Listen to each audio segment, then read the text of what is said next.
A majestic voice rang from the void, turning every head. Caldric had appeared at some unknown moment, suspended in mid-air. At his words, the heavily injured Everhart flushed with relief.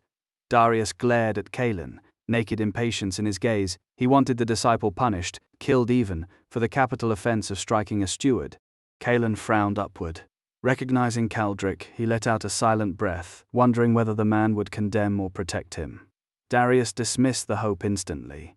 The deacon opposite him stood expressionless, unmoving. Caldor and the others wore ashen faces. Hyven had tears welling in her eyes. "It's not Brother Kalen's fault, they've gone too far." At her cry, the men around Caldor could hold back no longer. They spoke over one another. "Sect Master, this isn't Brother Kalen's fault, it's all Sorn's and the others." "Sect Master, punish us if you must, it has nothing to do with Brother Kalen." Silence fell. The onlookers dared not breathe. Caldric usually wore a benevolent smile, but once angered no one dared ignore him. Darius scanned the crowd without haste. His gaze settled on Sorn, already unconscious, and his lips twitched. At his cultivation, he needed no proximity to judge injuries by aura alone. Without miraculous intervention, Sorn would not leave his bed for half a year. Kalen's ruthlessness was one thing, but the slap he had received from Everhart carried equal weight. Sorn had fallen, leaving 4 men frozen, heads bowed, faces grey, not daring a sound. Even the sect leader had been alarmed. The matter was of utmost gravity. Everyone assumed Kalen finished. Even if Sorn and his cohort were guilty, beating a steward so severely violated sect rules, and gravely. In mid-air, Caldric sighed inwardly, a headache forming. After a moment he spoke, his voice deep. "I witnessed the whole thing from beginning to end. The competition between Kalen and Sorn was fair, but Everhart interfered first and acted without authorization. Kalen then intervened. It was just for self-preservation." The crowd gasped. Onlookers stared, stunned. Self-preservation? Even Kalen gave Caldric a long, measuring look. Truly worthy of the sect leader, he thought. His words are indeed sophisticated. Everhart gaped, blank. The other party was protecting themselves? You made the first move, and then the other party beat you half to death in order to protect themselves. That seems reasonable. But if that's the case, wouldn't that little beast be fine? Darius scoffed at the notion. "Sect Master, I'm not convinced I didn't," Everhart shouted, but Caldric cut him off. "What objection do you have? To be a deacon at the Tengara realm, and yet lose to a mere novice disciple, I think you're better off without this position." The sect leader's voice cracked with anger. Everhart trembled and fell silent. Corvin remained quiet. From Caldric's tone, he clearly intended to downplay the matter. Seeing the steward submit, Caldric turned to Kalen, his tone calm. "Of course it was wrong of Kalen to attack the steward. The punishment is to clean the library for 3 months. During this period, Eldamir Darius and Eldamir Vera will make arrangements." 3 months of library cleaning. Kalen was taken aback. Was this some kind of punishment? Darius did not know who Eldamir Vera was, but Eldamir Darius could only be the old man at the library entrance. In an instant he roughly guessed Vera's identity. The watching disciples were equally stunned, having never heard of such a penalty. But the sect master had spoken personally, who would dare question it? Caldor's expression was strange, while the disciples beside him looked rather ashen. They had just joined the sect and knew nothing. Now their beloved brother Kalen was being punished with 3 months of library cleaning because of them. Especially Haven, injured, and about to speak up again, to defend Kalen and offer to clean in his place. Caldor, standing nearby, noticed the danger and quickly stopped her, terrified of causing more trouble. "Kalen, do you have any complaints?" Caldric's voice came through. "This disciple obeys the order and is willing to accept the punishment." Kalen bowed respectfully, a stark contrast to his previous attitude toward the 2 stewards. The man before him was clearly a good disciple who respected his teacher. Caldric nodded in satisfaction, then vanished in a streak of light. Kalen was not stupid. Punished by cleaning the library? What's there to clean in that place? The people around him wore strange expressions, and many outer disciples were rushing over, having received messages from friends. They saw nothing. Kalen glanced at the flushed Everhart, said nothing, and strode away. Everhart's face turned ashen. Corvin beside him also looked displeased, but the sect master had already spoken. What could they say? They were not stupid. How could they be beaten up like this in public by a steward and then punished with 3 months of cleaning duties? It's supposed to be a library. They could hardly believe it. But if they knew Kalen had awakened the enlightenment seed, if they knew that because of his involvement, the 4 inner peaks had each seized their treasures and vied to take him as a disciple, the 2 stewards estimated they might wet themselves in fright. After stepping off the stage, Kalen made his way to Kaldor and the others. Kaldor looked worried, as did the people clustered around him. "Brother Kalen, thank you so much." "Thank you so much," Hyven said, her voice trembling with tears. She stood beside Kaldor, hands clasped tight. "Brother Kalen, thank you this time," one disciple said. Another echoed the sentiment, and the rest quickly added their gratitude. The 4 outer disciples bore serious injuries, yet they forced themselves upright and bowed with clasped fists. Kalen glanced at them, then smiled. "It is nothing, do not worry." After a few more words, he left. Only then did the arena truly come alive. A crowd had rushed over on word that a newly recruited disciple would fight Steward Everhart, but by the time they arrived, Kalen was gone. Everhart had already fled in shame. Still, as the story spread, many refused to believe it. A mere initiate at the 8th stage of Starfall transformation defeating a deacon at the 2nd level of the Tengara realm. Yet a handful of listeners, hearing Kalen's name, held their tongues. For days the sect had been whispering about the blue light that appeared in midair. The official explanation that Elder Sorrel Mirith had caused the phenomenon while refining pills during his lectures was accepted without question. Disturbances during alchemy were hardly surprising. Kalen did not return to his cave. He went straight to the library. He still had to endure the motions of a nominal punishment. What kind of cleanliness could a library possibly require that was easy to maintain?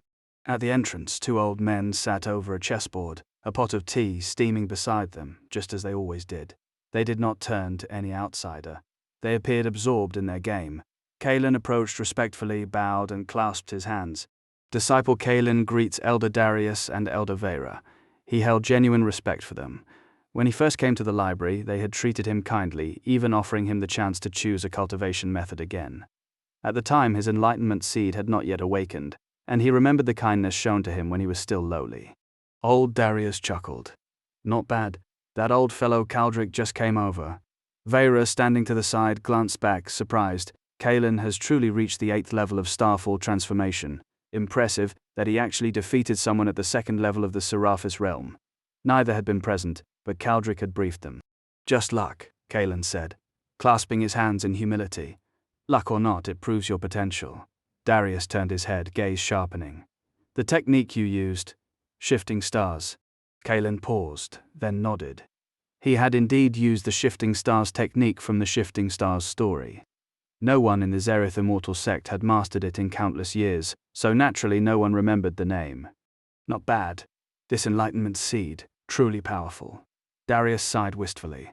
Vera echoed the sentiment. In all their years in the library, this was the first time they had seen anyone actually master shifting stars. They did not press further. In their view, the cultivation technique was incomplete and fragmented. A complete version might not even exist in the Miravel Nithor. They attributed his success entirely to the enlightenment seed. One of its functions was to grant sudden enlightenment. They had no idea that before obtaining the seed, Kalen had already mastered the star shift technique to a minor degree. Kalen did not answer. Silence was best. "Kaldric said he's punishing you by making you clean the library." Vera smiled. "Since that's the case, we 2 old folks can hardly refuse. Library cleaning differs from other places. It begins at midnight each night, after the library closes. Return at midnight tonight." Kalen nodded, offered another fist salute, and left. Every night at midnight? Did he really have to clean? He was momentarily speechless. He had thought Kaldric was only talking, but the elder's reaction suggested otherwise. After he departed, both Darius and Vera set down their chess pieces. In truth, they had stopped playing the moment he arrived, secretly observing him from behind.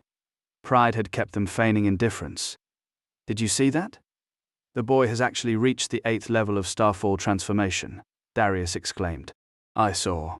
And Kaldric said he actually defeated that Steward Everhart, who stands at the 2nd level of the Seraphis realm." Vera replied. "That brat in the arena, I've disliked him for a long time." "He's doing quite well," Darius said. "However, when this boy came to the library, Kaldric said we should give him some benefits." "How should I give it to you?" Vera added. Kalen heard none of it. He returned to his cave and immediately entered the astral chart of Evernight to refine pills. Tonight he would go to the library to clean. Midnight. The library stood shuttered, but a yellow glow seeped from the attic window. "Come in," Darius called from within. Kaelin entered. The interior was immaculate: stone tables, stone chairs, not a mote of dust. Darius and Vera sat at a chessboard with tea steaming beside them. Kaelin paused. The furniture was new since his last visit. "Darius, Vera," he clasped his hands. "How should the library be cleaned?" Darius chuckled, turning a jade pendant in his fingers. The dragon carved upon it matched the dragons coiled around every bookshelf. He tossed the token to Kaelin. "Place this in each recessed slot to break the restrictions. Then wipe the shelves clean. Rags on the table." Vera frowned. "What are you waiting for? Hurry up!" Kaelin took the token and cloth without another word. The elders exchanged a look, faint smiles touching their lips. Whether he seized the opportunity was his own doing. Kaelin fitted the token into the first shelf.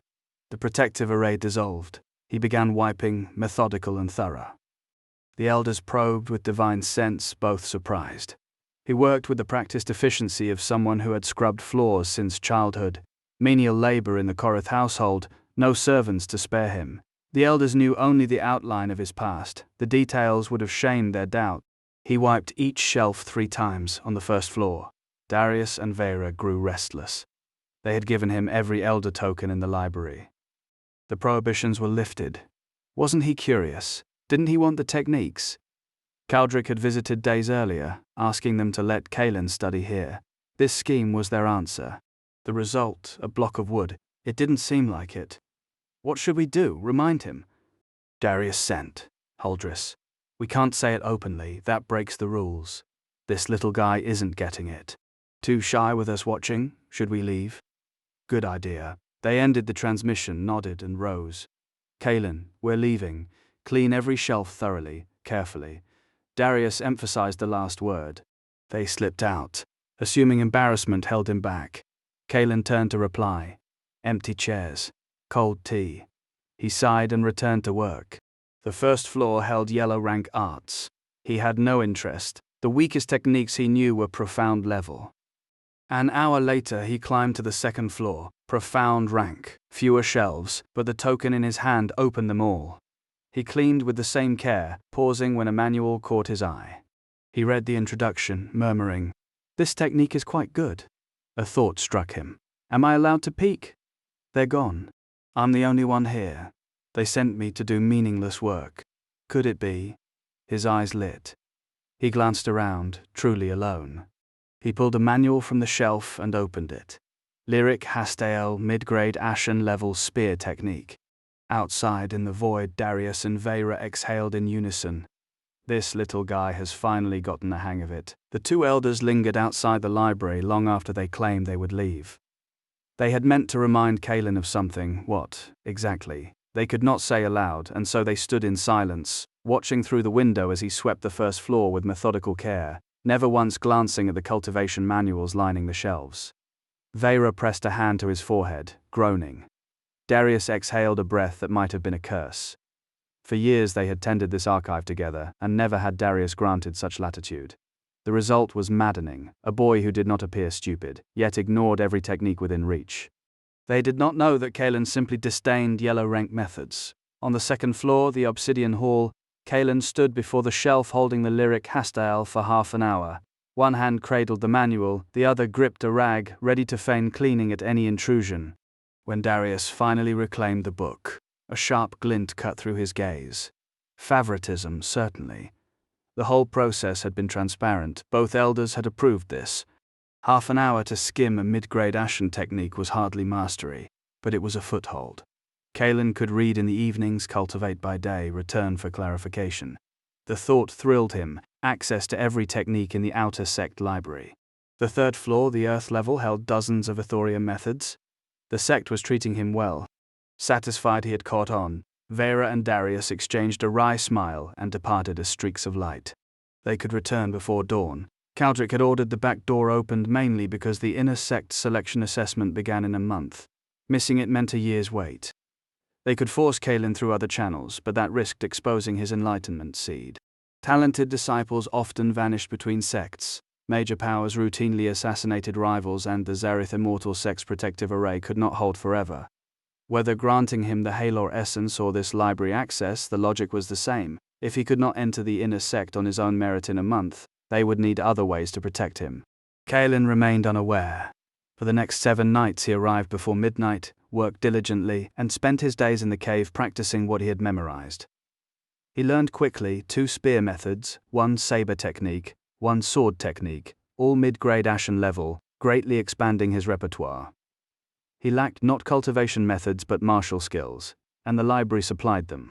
On the 3rd night he reached the 3rd floor, the earth level, only to find most Ithoria techniques were basic cultivation methods unsuited to him, with few martial arts, and many requiring the Tengara realm.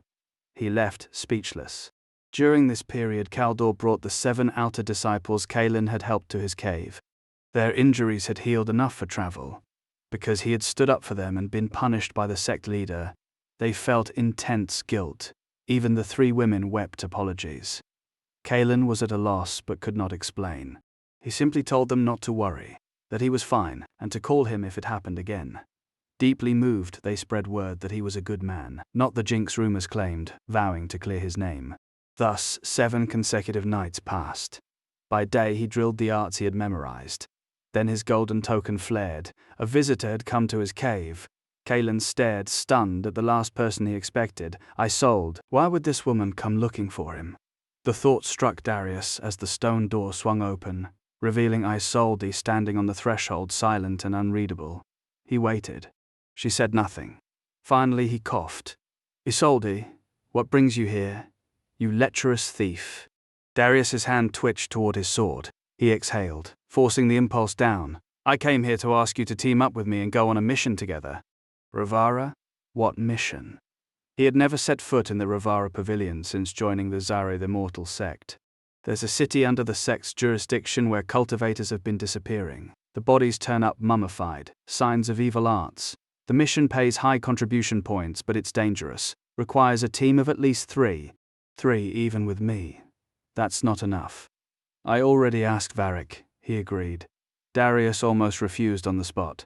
He had no interest in missions. His time was better spent cultivating or even cleaning the library. He didn't need contribution points. You? She blinked, stunned by the blunt rejection. You lecherous thief, you despicable. Tell me why you keep calling me that. Give me a reason. He'd let it slide in the arena. The first time they'd met in the library, the accusation had merely baffled him. Now it was becoming a pattern. You're not just a lecher. Her face was cold, pretty, edged with anger. Still a coward, a good-for-nothing. Darius stared at her, genuinely lost. What had he done to earn this? Wait. She paused, glancing back. What do you want, lecherous scoundrel? Stop calling me that. What have I done to you? How about this? Tell me why, and I'll go on the mission. She considered, then nodded. Deal. A flicker of something, relief, triumph, crossed her features. She needed the points. Her cultivation had reached the 9th level of Starfall transformation, the Seraphis realm within reach. She'd converted every spirit stone she owned, but the Blackthorn family wouldn't simply hand her the fortune required for a Tengara realm technique in the library. She'd been grinding tasks frantically. This mission paid far more than usual. Darius watched her, waiting. She lowered her head, thoughtful. It's because you were spying on me without even looking at me. Spying? Before the first Bone Age test? Your eyes never left me. He froze, memory rushing back. The testing grounds. He had watched her, curious, because the rumors named her the strongest of their generation. He'd taken a few extra glances. Others had looked too, or wanted to, they just hadn't dared. Just because I looked at you, I'm a lecher. She nodded seriously. I observed carefully. Only you kept your eyes on me, moving up and down, never looking away, so you are the lecher. Darius pressed a hand to his forehead. Who taught you this logic? My mother. She always said if a man keeps staring, he's a lecher. He looked up at the cave ceiling and sighed. When's the mission? Tomorrow at noon. The 3 of us meet at the Rivara pavilion. She vanished in a flash of movement, leaving the door swinging empty. Kaelin always felt a peculiar powerlessness around Isolde, a sensation he couldn't name. That evening he went to the library and requested leave from Darius and Vera, citing a sect mission. The two elders were speechless. Wouldn't he be safer staying to clean the stacks? Why court danger? Still, they hesitated only a moment before assenting. Caldric and the others had already debated how to handle him. The consensus was to treat him like any other disciple, avoiding special protection for his own good. After securing leave, Kalen spent the night cleaning the library, returning to his quarters only in the early morning. The appointment with Isolde was at noon, so he skipped daytime martial practice. Instead, his divine soul entered the astral chart of Evernite to refine pills. Despite his daily library visits, he still devoted 2 hours to alchemy and had progressed significantly, occasionally producing first-grade pills. When the enlightenment seed within him hungered for a top-grade wood attribute spirit stone, he simply held it in his palm and let the seed absorb the essence. Darius told no one. The astral chart's existence was a secret. If Boren and Sorrel learned he could already refine top-grade, first-class pills, they would rally every Dawn-Phalos Jorvan disciple to petition the Aelvin Phoenix Immortal Sect Patriarch to reclaim him as a disciple. Time slipped by. Noon arrived. The Rivara Pavilion stood near the Vorthan building. Darius arrived a quarter early, priding himself on punctuality, only to find Varric and Isolde already waiting together. "Brother Korith." "It's been a long time," Varric said, clasping his hands. "Brother Chenvar," Kalen returned the greeting politely. And during the exchange he covertly assessed the other man. Their last fight had been brutal. Varric should have been gravely injured, yet he looked perfectly fit, mission ready. Darius had meant to ask Isolde about this yesterday, but her absurd theories had driven the question from his mind. Seemingly reading his thoughts, Varric explained, "My injuries are healed. The Zareth Immortal Sect has many pills. I bought some with contribution points and my family sent more before I came." Kalen nodded. "All right, let's stop catching up and go get our mission." Isolde glanced at them but didn't call him a lecherous thief this time. She wasn't stupid. What if she scared him off? She still wanted the contribution points. The three entered the pavilion. Isolde went straight to the mission counter while Varric and Kalen lingered. This was Kalen's first visit. The hall was spacious, filled with blue-robed outer disciples. Menial disciples were few. Bamboo slips covered the walls, recording tasks of every stripe: hunting monsters, gathering elixirs and herbs, escort and protection details, even assassination and investigation. Kalen gained a new understanding of the Zareth sect's Rivara Pavilion. It was nothing like he had imagined. Varric chuckled. "Brother Korith, you may not know this, but many outsiders spend spirit stones to hire the sect for these tasks, and the sect distributes the rewards as contribution points. With enough points you can post tasks yourself," he explained the operating principle. Kalen had wondered where the pavilion sourced so many missions. "Thank you, Brother Chenvar," he said. "Actually, this mission was issued by nearby Ebon City. A large number of cultivators have gone missing or died there, so the city lord spent a fortune to post it." While they talked, Isolde returned, a jade slip in hand. "Imprint your divine consciousness into this." She tossed it to Kalen. He scanned the contents with his divine sense. "Investigate the disappearance of cultivators from Ebon City, uncover clues. Reward 100 contribution points for clues, 300 for resolving the incident. At least 3 outer disciples required, 300 points equivalent to 15,000 spirit stones." Darius stared. Ebon City had truly emptied its coffers. Without hesitation, Kalen imprinted the slip and passed it to Varric, who did the same. Isolde handed it back to the two stewards.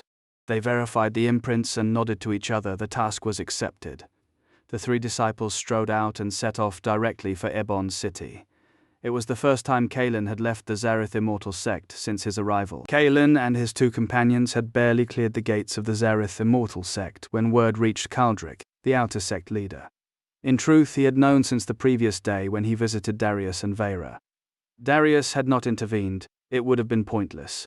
Seedlings sheltered too long withered the moment protection vanished. Still, he did not dismiss the matter lightly. He made other arrangements. 2 dark figures melted into the trees behind the departing trio, keeping a silent, patient distance. In the ethereal halls of the misty immortal palace, Tauren had already sought out his master. Shomir, an outer sect elder of the palace, stood at the great perfection of the Starfall transformation realm within the profound core realm. Darius held high rank at the outer gate and doted on his disciple, a prodigy who had reached the Tengara realm at 16, so gifted that Darius had petitioned for Taurin's direct entry into the inner sect. Sholmir listened to the recount and did not hesitate. He agreed at once to accompany Taurin to Iron Peak City. The Borealis Pavilion master of the Aurelia Pavilion might command respect, but Sholmir was an elder of the misty immortal palace. He feared no one. Taurin, for his part, intended to crush Kaelin fairly on the dueling stage, provided no one interfered when he beat him half to death. "Master, when do we leave?" Taurin asked, barely containing his glee. He did not yet know he would soon be trampled beneath Kaelin's feet. "At noon tomorrow," Sholmir said, smiling at his disciple with deep satisfaction. Iron Peak City lay far from the palace, but at his cultivation he could carry them both there in a matter of hours. Meanwhile, Kaelin's party had been on the road for a day. Ebon City lay 800 miles north of the sect. 2 days' walk at their pace. None of them owned mounts or spirit beasts. Kaelin felt a pang of regret. Darius kept a golden lion in his cave that did nothing but eat, and Kaelin had forgotten to bring it. He promised himself he would never make that mistake again. Evening settled over the road. "Ebon City is 10 miles ahead," Isolde said. Her face was pale as frost. She had kept her distance all day, while Kaelin and Varric exchanged occasional words. She radiated a stillness that warned strangers away. The two men nodded, but neither spoke. Contribution points meant little to Kaelin this time, which was why he had agreed to her request so easily. He wanted to see the world beyond the sect. His cultivation had reached the late stage of the 8th level of the Starfall transformation realm. Yet he had not attempted a breakthrough, preferring to hone his skill. Reading techniques in the library was one thing, testing them in the wild was another. Since arriving at the Zareth Immortal sect, he had never once left its grounds. Half an hour later, all three froze. Magical artifacts appeared in their hands. 30 meters ahead, a mummified corpse lay in the road. "Careful," Kaelin murmured. Isolde and Varric nodded. They advanced with caution. This could be bait. Kaelin crouched beside the body. Life had fled, but the flesh retained a residual warmth. He died recently. 2 hours, perhaps. The mission records had mentioned mummified corpses. Finding one before even reaching the city pressed a weight onto all three. No signs of a struggle, Varric observed. The killer's cultivation must be vastly superior. "Everything in his storage bag is gone," Isolde added. "Not a drop of blood remains in the body." They studied the corpse a while longer but gleaned nothing further. The killer was at least Tengara realm and had used some unknown technique to drain the victim dry. They decided to press on to Ebon City and report the body to the city lord. They were not saints. Death was commonplace in the cultivation world. Even Isolde showed no sentimental weakness. She insisted on taking the corpse with them to see it properly settled. The city gates were tight. A recent spate of missing monks had put the guard on edge, and the streets lay deserted. Only after the trio revealed their identities as disciples of the Zareth Immortal sect, come on official mission, were they admitted. They exchanged a glance and made straight for the city lord's mansion. The guards received them with polite deference and led them inside. The city lord's mansion sprawled across its grounds, a testament to wealth and power, servants moving through corridors like silent currents. Kaelin had never set foot in the residence before, and his gaze drifted over gilded screens, carved jade inlays, the quiet opulence of a household that had never known want. It fell short of the Zareth Immortal sect's austere grandeur, yet it dwarfed the Valar family's holdings by every measure. The cities they had passed confirmed it. Ebon City was a metropolis beside which Iron Peak amounted to little more than a remote outpost. Isolde and Varric, by contrast, wore no tourist's curiosity. The Chenvar and Blackthorn names carried weight in Dragonspire Prefecture, pivotal as keystones in an arch, and their posture reflected it. Servants ushered the three to the main hall. Tea had barely cooled before the city lord himself arrived. A tall, imposing figure in middle age whose face bore the pallor of someone who slept poorly. "Welcome, young friends from afar," Zevron said, clasping hands in formal greeting. The three rose to return the salute. "My lord, you are too kind." Power radiated from him, dense and controlled, profound core realm at minimum. "I am Zevron Varel. Thank you, my young friends, for coming to aid Ebon City." Another fist salute, courteous to a fault. Kaelin and Varric moved to reply, but Isolde cut across them, voice flat. No need for pleasantries. We are here for a mission. The air in the hall seemed to thicken. Zevron blinked, taken aback. Kaelin observed her sidelong, a reluctant assessment forming. Stunning, undeniably, the kind of beauty that stopped conversation, but she wielded it like a blade with no hilt. He coughed, stepping into the breach. Senior, please don't mind. My junior sister is simply direct. Varric glanced at him, something like admiration in his eyes. A smile thawed Zevron's expression. He opened his mouth to respond. Who is your junior sister? You lecherous thief. The words dropped like stones into still water. Zevron froze. Kaelin's face hardened. Varric's admiration curdled into pity. Kaelin turned on her, fury sharp. The entire journey she had held her tongue, and the moment they crossed the threshold she chose this. Zevron recovered first, smoothing the rupture with practiced ease. You young friends truly know how to joke? Talented disciples of the Zareth immortal sect? Lecherous thieves? Impossible? Kaelin held his breath, let it out through his nose in a cold snort, and said nothing. Internally he was cataloguing grievances. To call him a lecher in private was one thing. To do so before the city lord and his staff was another entirely. Shameless. If she pushed further, he would reconsider whatever arrangement bound them. My dear friends, you must be exhausted from the road. I have ordered a feast. Let us eat and talk. Zevron gestured them toward a side hall. The table groaned under a spread that smelled of fire and spice and rare beast. Mythical delicacies steaming in porcelain. No one moved first. Senior, Varric said, we encountered a mummified corpse on our way here. Kaelin recounted the finding. Zevron nodded, but his expression remained troubled. Young friends, please eat first. They ate. A day's hard travel had hollowed them. Varric dining with measured courtesy, drawing Zevron into detailed discussion of the corpse. Isolde spoke little, listening with the intensity of a hunter, taking only small bites. Kaelin ate without restraint, fingers glistening, yet his attention never left the conversation. Zevron was strong, profound core, unmistakably, but he had no leads. None of Ebon City's major families did either. The missing came from those families whose patriarchs peaked at the Tengara realm, well below the city lord's own cultivation. Iron Peak's lord had been similarly weak. Here the power disparity was stark. After the meal, Zevron set down his chopsticks with a sigh that seemed to come from deeper than fatigue. This matter gives me a genuine headache. My position is particular. I cannot leave Ebon City without permission, not without risking unforeseen consequences. Meanwhile, the city drowns in fear and chaos. The people suffer. The disappearances occurred within the city walls, yet every mummy was discovered outside. Trapped by his station, and with the great clan's already bleeding members, none would spare investigators. The families in the mansion had pooled a fortune in spirit stones to summon aid from the nearest Zareth immortal sect outpost. Kaelin had no difficulty believing Zevron's confinement was genuine. Through dinner, Kaelin learned a great deal from Zevron, but another question pressed at him. Lord Varrel, the great families of Ebon City have suffered heavy losses. What of your own household? How many are missing? All three at the table turned toward their host. Isolde frowned, silent and lost in thought. A glint flashed in Varric's eyes as he studied the city lord. Zevron's face darkened briefly before smoothing into a faint smile. My people rarely leave the city. They spend their lives within these walls. No one has gone missing. Kaelin nodded and let the matter drop. But Darius sensed something false in the city lord's words. The major families had pooled a fortune in spirit stones to summon investigators from the Zareth immortal sect.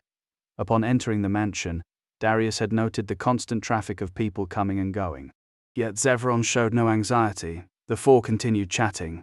After dinner, the city lord ordered servants to prepare adjacent guest rooms for Kaelin and his companions. The trio clasped hands in thanks and followed the servants to their quarters. Once the servants withdrew, the three men dismissed them. No further movement came from the rooms. 2 hours passed. In the void outside the guest chambers, a figure coalesced. Darius murmured, "No reaction at all, looks like I was overthinking it." The figure flashed and vanished. Zevron, the city lord of Ebon City. Shortly after he disappeared, Kaelin and Varric slipped into the corridor. They nearly collided, exchanged a glance, and together went to Isolde's door. She wasn't asleep. She opened it, curious but silent. The three entered without lighting the lamps. Moonlight cut a pale rectangle across the floor. Have you noticed anything suspicious about this place? Kaelin's voice was barely a breath. The other two nodded. Varric said, Zevron just left. After we went to our rooms, he stayed outside. They looked at him, curious how he knew. Don't look at me like that. Varric flushed, then explained, I've been sensitive to the smell of blood since childhood. Zevron carries it. Normal noses can't catch it, but I can. They didn't press. Kaelin had seen Varric wreathed in blood energy before. The man had his own secrets. Then, Brother Korith, what about you? I only came out because the blood scent vanished. You. Varric studied Kaelin with bright eyes. Kaelin nodded. I didn't smell blood, but I sensed strong killing intent from outside. I emerged only after it faded. You sensed his murderous intent. Isolde and Varric both turned to Kaelin. Darius had indeed felt it. The other's cultivation ran deep. Though concealed, a faint aura fluctuation had reached Kaelin. Isolde glanced at him, irritated. What are you showing off for? Varric shook his head with a bitter smile. Kaelin remained silent. What I perceive through my own strength has nothing to do with you. But the urgency of the situation silenced further bickering. What do you think? Varric looked at his companions. Isolde frowned, her pale face lifting toward Kaelin. Varric followed her gaze. Of the three, Kaelin was undoubtedly the strongest. At the 7th level of Starfall transformation, the other two had been no match for him. Now he had reached the 8th, and had even defeated a 2nd-level Seraphis Realm Deacon. Uncomfortable under their expectation, Kaelin considered, then said, First, the City Lord is definitely hiding something. His strength is at least Profound Core Realm, 2 major realms above me, but his face is completely bloodless, and his aura fluctuations are chaotic, unstable. Darius offered his analysis. While we can't confirm he killed anyone, he must know what's happening. Profound Core was 2 major realms beyond Kaelin's 8th level. Under normal circumstances, even with his perception, he shouldn't have detected the other's aura fluctuations at all. I suspect Zevron may be injured. They nodded in unison, gazes fixed on him, making Kaelin acutely uncomfortable. So what's the next step? You lecherous scoundrel, what do you suggest? They spoke together once more, dumping the burden on him. Kaelin was speechless. You asked me to do this mission. Why am I acting like team leader? Darius kept the complaint internal. First, we can't stay in this mansion. We won't find clues here anyway. Perhaps. The next morning, Kaelin, Isolde, and Varric took breakfast at the City Lord's manor and set out under the pretense of an investigation. Zevron assigned 3 servants as guides, the trio accepted. They spent the first day combing Ebon City's streets and questioning residents about the missing persons and the mummified corpses. 2 more days followed, the search widening to the outskirts. Nothing turned up. The disappearances that had plagued the city every few days had ceased entirely. The last mummified body discovered was the one the 3 had found on their approach. On the 4th morning, they returned to the manor and informed Zevron they were departing. With no leads, they would report back to the sect and hand over the mission. Zevron smiled politely, though disappointment flickered across his face. Leaving so soon, a longer stay would allow me to extend my hospitality. Isolde said nothing. Kaelin and Varric clasped their hands in formal regret. Zevron presented each of them with a storage bag containing 500 spirit stones. After a round of courteous refusals and acceptances, the 3 took the gifts. A servant was sent to escort them from the hall. The moment they were gone, Zevron's expression curdled into something grotesque. He coughed a mouthful of blood into his palm, then licked it back between his fingers. Little brats! Finally gone. If I weren't afraid of exposure, why would I have invited the Zareth Immortal sect in the first place? Another day and I might not have been able to stop myself from killing you. Night fell over Ebon City. The streets lay empty, shops shuttered early, moonlight pooling in the alleys. A dark figure moved through them like a breath of wind. Zevron paused at a corner and spotted 2 young men in fine clothes hurrying along, nervous glances darting behind them. One hissed a curse at Eris for making them leave so late. The other, face pale despite his reassurances, insisted the disappearances had dropped off. It was safe. Both radiated the modest aura of the 4th or 5th level of body Orindel, typical for their age. They never sensed the shadow detach itself from the wall behind them. A cold gust was their only warning. By the time they turned, a heavy blow had caught each at the base of the skull. Consciousness fled. Zevron gathered both bodies, vaulted onto the rooftops, and vanished into the silent city. The main gates were heavily guarded, a great perfection starfall transformation cultivator leading the watch. None of them saw the figure sweep past overhead, a young man slung over one shoulder. The gap in cultivation was too vast, they felt only a sudden wind, and when they looked up, the sky was empty. The full moon hung high as Zevron crossed the city walls and touched down 20 miles out on a stretch of wasteland. His face was deathly pale in the moonlight. He coughed dryly, blood seeping from the corner of his mouth. 4 days without blood, and he was nearing his limit. He set the captive down. Red hair sprouted across his cheeks and jaw, his canines lengthened into fangs. But he did not bite. Instead he pressed a palm to the young man's crown. A blood-red aura flared and the captive's muscles withered, his rosy skin draining to a corpse's pallor. Zevron's expression twisted into pure ecstasy. 500 meters away, in the tree line, 3 figures watched from concealment. It really was him, Isolde whispered, her face drained of color. Kaelin made a sharp, involuntary sound. Varric and Darius. Zevron's true name, the name the trio did not yet know, both tensed. Zevron's head snapped toward them. The feral hair receded, the fangs retracted, and his features smoothed back into the City Lord's pleasant mask.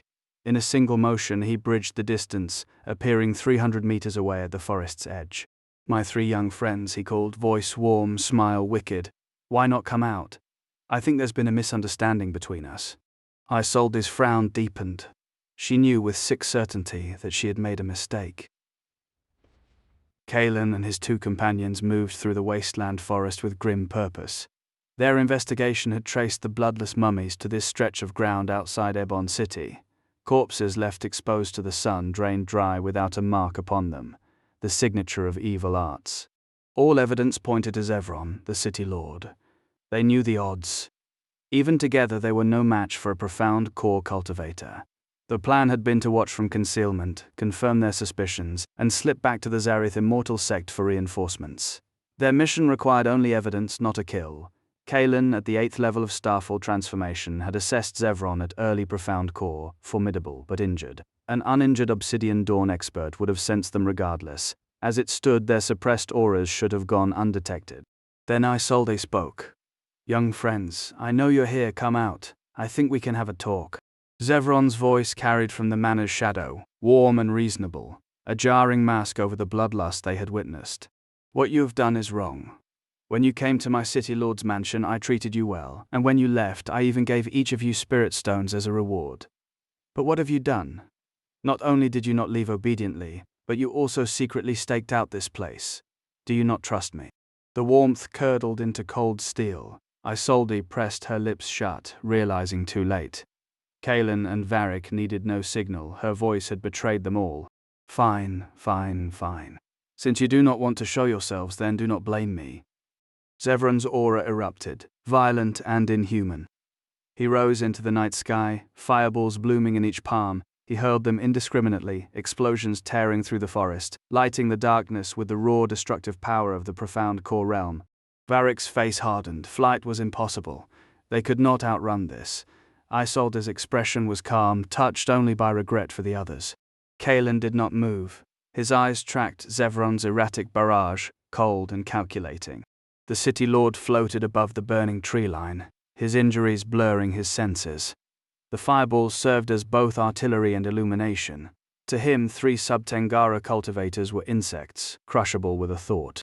Another fireball fell in its glare. A shape shifted in the undergrowth. "Found you, you little beast."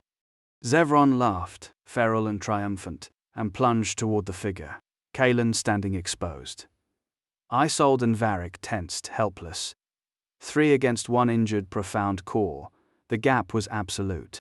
Zevron closed the distance in a heartbeat. His right hand swung for Kaelin's crown, measured not a killing blow. He meant to knock the youth unconscious, then drain him dry. Half an inch from impact, Kaelin vanished. Zevron froze, stunned.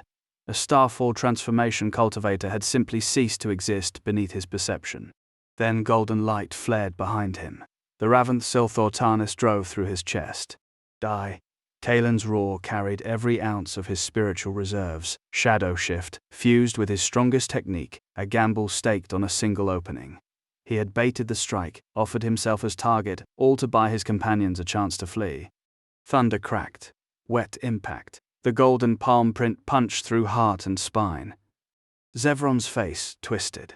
Blood sprayed. He whipped around, fury distorting the void, his palm descending with lethal force. Kalen was already gone. 10 meters back in the burning forest, he reappeared, gasping, spiritual reserves emptied by the teleport. Varric and Isolde stood frozen in the shadows, the breath locked in their throats. They had never imagined Kalen would meet an Ashen Dawn expert head-on, trading blows with a cultivator of the profound core realm and surviving. Kalen fell back 10 meters, then kept retreating. His hand found his storage bag, producing a jade bottle. He swallowed a third-grade spiritual energy recovery pill, the gift from Sorrel, and felt the familiar warmth spread through his depleted meridians. Zevron's face twisted into something barely human.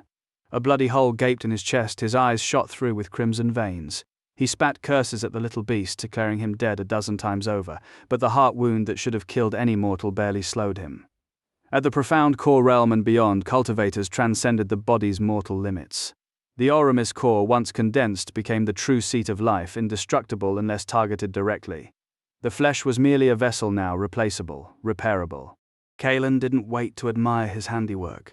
He fled at full speed, spiritual energy trickling back into his core, shouting for the others to run. The sound of his voice shattered Varric and Isolde's paralysis. They had been too stunned by the spectacle to even consider escape. Now they moved. Behind them, Zevron surrendered to rage. His transformation erupted outward, red hair bristling across his face, eyes burning scarlet, fangs lengthening from his jaw. The same monstrous state he'd worn while absorbing Essence blood. The bleeding from his chest ceased instantly. In a single stride he crossed the distance between them, speed that defied his injuries. Kalen felt the wind of that pursuit like a physical blow. He had underestimated the profound core realm. Even wounded, an Ashen Dawn cultivator was a force of nature. His sneak attack would have crippled a Tengara realm expert at great perfection of the Starfall transformation realm.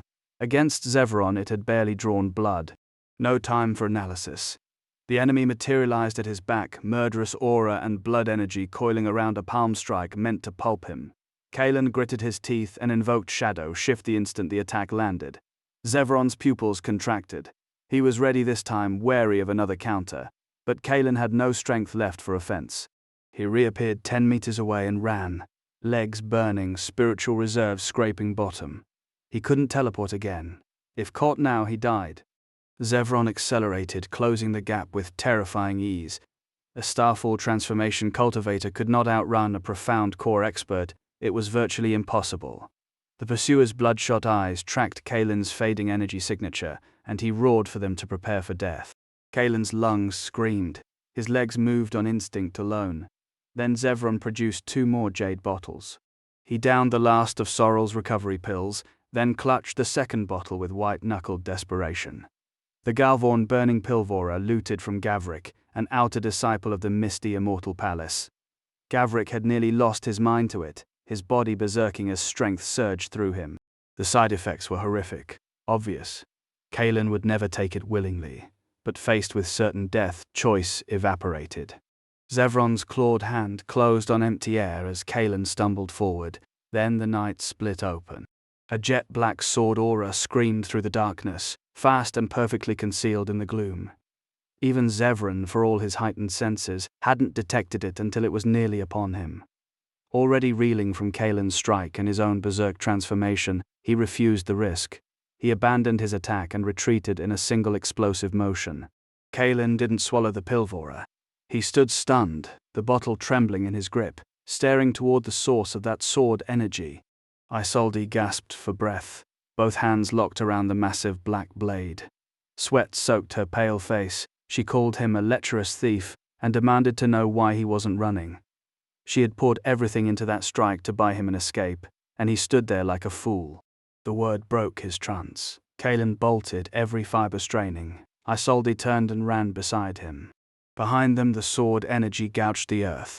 The ground cracked and collapsed into a fissure dozens of feet long, billowing grey mist from the depths. The strike would not have killed Zevron, not at his cultivation, but it would have worsened his injuries significantly. He stood at the fissure's edge, trembling with fury, absolute, cold fury.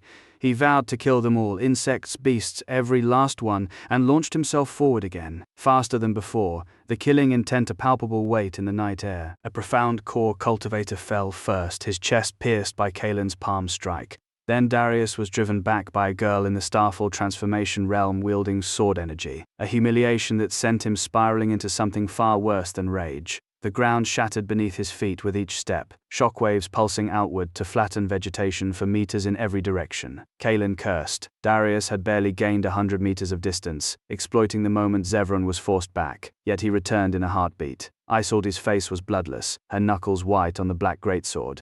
She gritted her teeth, forcing her aura to climb again, raising the Chimera Gladius for another strike. Zevron turned, his scarlet gaze locked onto her, cold and killing. Isolde trembled. The pressure of an enraged Obsidian Dawn expert crashed down on her, primal and suffocating. Darius roared for her death, a fireball blooming in his palm and hurtling toward her.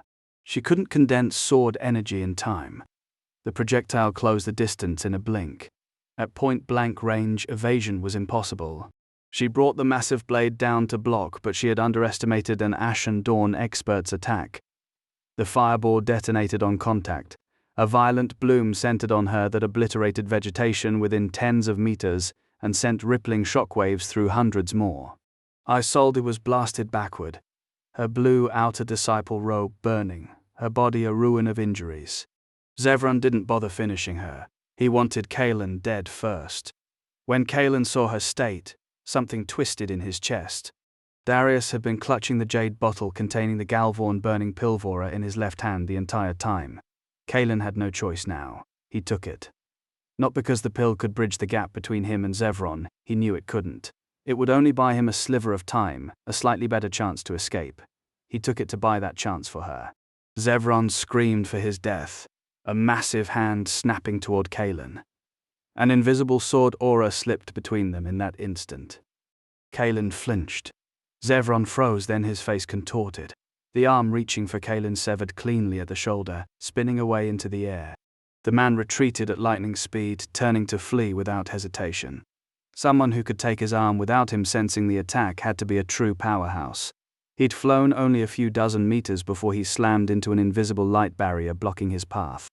Darnath, Zevron spat, the name grim, a spike of genuine crisis piercing his arrogance. Kaelin stood stunned, the sequence too fast to process. "Little one, are you all right?" A woman's laughter rang from the air, charming, familiar. Kaelin looked up. Two figures hovered in the mid-air. A graceful woman covered her mouth with a smile, Shirith, an elder of the outer sect. Beside her stood a man of majestic bearing and imposing presence, Eldamir, the one who had passed on his skills. Relief washed through Kaelin. They'd been nearby all along, he realized. Zevron stared at the newcomers and began retreating in earnest, cursing under his breath. Darius tried to flee as well, but a rays flared around him, sealing every path. Impossible to breach in his condition. Eldamir's eyes turned to ice. He swung his longsword. An invisible sword aura slashed down, unseen yet undeniable, and Zevron's remaining arm fell. "Who gave you the audacity to touch someone from my Zerith immortal sect?" Eldamir's voice boomed with furious authority. The word struck Zevron like a physical blow. His face went ashen. At his peak, he'd only reached the second level of the profound core realm. He couldn't fathom the true depth of the pair before him, at least the 8th level, perhaps higher. Even in his prime, he would have been crushed. "Demon cultivator." Shirith frowned, studying Zevron's transformed state. The red fur, the altered eyes, the twisted features before delivering her verdict. The term was new to Kaelin. He had no idea what it meant. Demon cultivator or not, they die. Eldamir spoke coldly, his longsword flashing casually. In a blink, Zevron's legs were severed. He collapsed to the ground. Shirith vanished, reappearing before Kaelin to assess his injuries. Eldamir was her darling. They absolutely could not allow anything to happen to him. "It was close. My spiritual energy is severely depleted." She exhaled, relief softening her features. Then her gaze fell on the jade bottle Kaelin had already opened. She frowned. Galvorn burning Pilvora. "How did you get this, kid?" Her tone turned glacial. I left it in the storage bag of the misty immortal palace disciple I killed earlier." Kaelin stumbled over the explanation, sensing she looked ready to devour someone. Shirith's expression softened. Good thing you didn't eat it, otherwise you'd have been ruined, destroyed. Kaelin stared at Shirith, the word failing to land. She smiled, patient. The Galvorn burning Pilvora burns essence and blood to force open a cultivator's potential. A temporary surge in strength, yes, but the cost is absolute. At best, your cultivation stagnates forever. At worst, it consumes your life. The implications settled cold in his chest. Worse than he'd imagined. Even if he escaped after taking it, death would only be delayed. Every misty immortal palace disciple carries one, Shirith said, satisfaction flickering across her face at his expression. For when they stand at death's door, Kaelin's mind snapped back to the Iron Peak arena, to Gavrik locked in that desperate battle. He'd forced the pill down his opponent's throat, not knowing what it truly did. Now he understood. I see. Darius glanced up sharply. By the way, Isolde's over there, badly injured. Shirith's brow furrowed. She vanished, reappearing at the indicated spot in a heartbeat. Isolde's blue robe hung in tatters, shredded by the explosion's aftershocks. But her body was whole. She sat on the ground, chest heaving, spiritual energy drained to dregs from her brief intervention. Shirith examined her, then exhaled. Good, you're alive. A jade bottle appeared from her storage bag. She tossed it. Take it. Isolde caught it, swallowed the pill without question. Kaelin arrived moments later, relief unknotting his shoulders. Darius had been shaken twice now. She'd saved him, and he knew the debt. Isolde's eyes snapped to Kaelin, cold as winter flint. You, lecher. What are you staring at? He opened his mouth. Nothing came. Shirith covered her mouth, laughter dancing in her eyes as she glanced between them. Heat rose in Kaelin's face, ashen and trapped. He held his tongue. When the pill took hold, Isolde rose, steady again. The three of them moved toward where Darius stood over Zevron.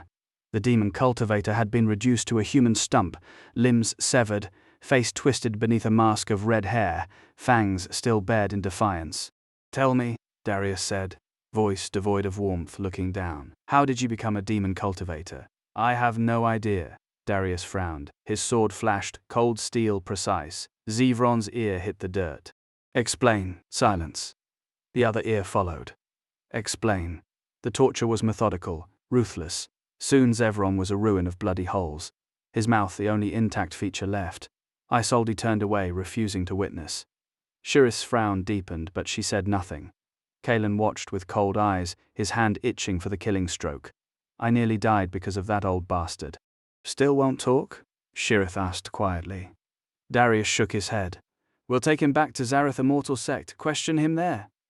The emergence of demon cultivators so close to the sect's territory was no small matter. They were human cultivators who had rewritten their bloodlines, transmuting golden core into demon core, neither human nor demon. The advantages were substantial, vastly enhanced physical strength, extended lifespan. But the transformation demanded baptism in the essence and blood of a powerful demon beast. That someone had turned an Obsidian Dawn realm expert implied a beast of terrifying power lurking behind it all. Shirith stepped forward. A golden compass materialized in her palm, she chanted, and a beam of golden light lanced toward Zevron's Dantian. Darius threw back his head and roared, not a human sound but a wild beast's howl. A blood-red golden pill emerged, pulsing with the same crimson as his veins. No legendary golden core, this. The golden light drew the demon core into the compass, then faded. With a wave, Shirith banished the instrument. Zevron went still. Once the golden elixir departed, the body was merely meat. All right, let's go back. Shirith smiled, waving her hand. The formation dissolved, the light barrier enveloping the surrounding 1,000+ meters vanishing like mist. Kaelin blinked, disoriented. A legendary formation master. Incredible. Catching his expression, Shirith covered her mouth and laughed. Little guy, it's not too late to join my array formation lineage. I'd teach you personally, how about it? Kaelin chuckled, non-committal. Darius glanced at her, said nothing. Isolde's frown deepened, something sharp and disapproving in her gaze. How dare she speak to a male disciple so familiarly? She looks exactly like the vixen mother described. But she swallowed the words. They couldn't win this argument. I feel like something's missing, Kaelin murmured, scanning the clearing. Right, where's Varric? After leaving the light screen, Kaelin realized Varric was gone. When Zevron attacked, Varric had shouted for them to run, but Kaelin hadn't watched to see if he actually fled. Isolde had seen the danger and turned back to help. Darius and Shirith exchanged a furrowed glance. Just now a trace of energy fled westward from here, Darius said. The two had been ordered to secretly protect Kaelin, keeping their distance to avoid detection. Sensing danger, they had rushed over immediately. Neither expected he could withstand a profound core realm expert for so long. Coward Isolde commented coldly. Kaelin smiled but said nothing. When he was in danger, Varric had chosen to run without looking back. Darius didn't know how to judge the matter. All right, go find him first, then hurry back to Zareth Immortal Sect, Darius said, face grim. The appearance of demon cultivators near the sect was a very serious matter. Beneath the City Lord's mansion in Ebon City, a huge secretum chamber held a red-furred monster cursing the Zareth Immortal Sect. Its eyes were bloodshot, sharp fangs filling its mouth. A thick, pungent smell of blood emanated from corpses. The chamber was large enough to hold 1,000 people, surrounded by arrays that concealed it from anyone outside unless a powerful expert passed by. Half the sealed room was filled with human corpses, mummified, piled into a small mountain of men, women, young and old. Not a drop of blood remained on their bodies, but each had 2 gruesome holes in the neck. All had been drained of life essence by this monster. On the ground lay a young man recently drained dry, one of the 2 Zevron had captured. On the other side, another young man still lived, though unconscious. The monster's ferocious voice continued, I finally managed to hide here and I've been discovered. Damn it, damn it. If the Zareth Immortal Sect discovers my current state, I'll surely die. It turned crimson eyes toward Varric. This was the demonic beast that had converted Zevron's bloodline, and it had just sensed its servant in danger. Fearing something might happen to Zevron and expose its presence, it had left the secret room to provide support. Before reaching halfway, it sensed 2 terrifying auras. Injured and needing human blood to heal, it lacked confidence to defeat Darius and Shirith, so it retreated. On the way, it spotted Varric, knocked him unconscious, and brought him back. In fact, more than half the missing persons in Ebon City had been captured by Zevron and sacrificed to this monster. The person Zevron was supposed to be, now a dried corpse outside, was just a decoy to attract attention. With many people missing and no bodies found, the matter would be taken seriously by the Zareth Immortal Sect. But if someone went missing and several mummified corpses were found, the City Lord must personally report it. While the sect might suspect evil cultivators, they wouldn't pay special attention. Evil cultivators were still human, while demon cultivators no longer belonged to that category. As a result, Kaelin and his 2 companions had arrived. There's a low-grade magic weapon inside my body constantly draining my life essence, the monster said, looking at Varric, eyes gradually glowing red. Not bad, not bad, heaven is helping me. Then it turned to the corpses, a ball of demonic fire appearing in its hand, setting the entire chamber ablaze. It carried the unconscious Varric away, their figures vanishing. Soon the entire City Lord's mansion was engulfed in flames. Kaelin and the other 3 followed Darius's directions. They searched for 3 whole hours but found no trace of Varric. Finally Darius spoke. Let's go back to Zareth Immortal Sect first. The demon cultivator matter is even more serious. Isolde and Kaelin were curious. What is a demon cultivator? Kaelin asked, looking at Darius. Darius had heard the term before. Humans accept the baptism of powerful demon blood essence, voluntarily giving up their human identity and transforming into demon beasts, Darius said. Humans turning into monsters. That's right. It transforms into a demon beast but cannot completely become one. Darius explained, the demon race has strong physiques and lifespans dozens, even hundreds of times longer than human cultivators. They have abundant vitality, and after undergoing transformation into demon cultivators, humans receive these benefits. However, humans are still humans and cannot completely transform. In the end, they remain half human, half demon. The word ladyboy crossed their minds. Kaelin and Isolde's expressions suddenly changed. No one interrupted. They continued listening. Becoming a demon cultivator strengthens the physical body and extends lifespan, however. Darius paused. It means no longer belonging to humanity. Habits change, and they develop a craving for human blood. Simply put, they constantly slaughter humans. So becoming a demon cultivator is the greatest taboo for the human race. Hearing this, Kaelin nodded, finally understanding. Even Isolde understood. Because Zevron had become a demon cultivator, he secretly murdered Ebon City's people, absorbing their life essence. Hearing Darius's words, Kalen had considered, however briefly, that becoming a demon cultivator might strengthen his body and extend his lifespan. An apparent benefit. Then he learned the cost: killing humans and draining their life essence. The knowledge left him numb. So he's a demon cultivator because his body is covered in red hair and fangs grow from his mouth, he asked, confused. That's right. The beast's race determines the cultivator's strength. The stronger the race, the stronger the result. After transformation, they cultivate by absorbing human essence and blood. Darius's voice was flat. For demons to adopt human cultivation also drains their own resources, so they rarely do it willingly. Kalen nodded, the terms settling into something concrete and ugly. Let's return to the Zareth Immortal Sect. We need to report this immediately, Shirith said from beside them. Darius asked nothing further. The two elders bore Kalen and Isolde through the air, their speed effortless. From their conversation and grim expressions, Kalen pieced together the implication. A powerful demonic beast likely lurked near Ebon City. The region was remote. Zevron had ruled there for years, and recently large numbers of people had vanished, only to turn up as mummies. If true, the matter was grave. The elders moved with blurring swiftness. Carrying 2 disciples was no burden. They touched down before the sect's outer gate within moments. You may enter on your own. We'll report to the sect leader first, Shirith said. And both elders vanished. Elders needed no gate, they flew straight in. Ordinary disciples passed through the main gate, with its detection array. A dozen blue-robed disciples stood guard. They bowed to the departing elders, then resumed their posts as if nothing had happened, glancing at Kalen and Isolde with idle curiosity. No questions were asked. The pair exchanged a look, exhaustion etched into both faces. I'm going to rest you, Kalen asked, the admission of his own fatigue surprising him. Before the mission he had refined a cache of pills within the astral chart of Evernite, meant for a decisive moment.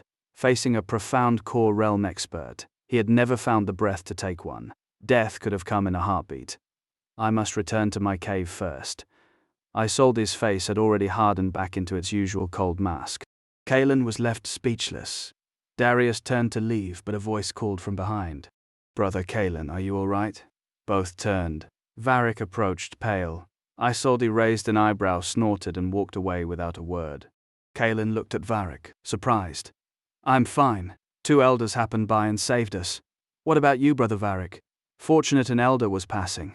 Varric's voice was thin. You told us to run, so I ran for my life. My only thought was to reach the sect and bring help. I didn't expect you to return first. Kalen nodded. Good fortune too. If Darius and Shirith hadn't appeared, I would have died today. It was the truth. Even with the Galvorn burning Pilvora, he could not have defeated Zevron at the profound core realm. At best he would have delayed the inevitable a little longer. That's good. Varric nodded, his pallor unchanged, and fell silent. The 3 entered the sect. As Kalen passed beneath the towering gate hundreds of feet high, he felt divine senses sweep over him repeatedly, just as they had on his first arrival. In a few breaths he and Isolde passed through the light barrier.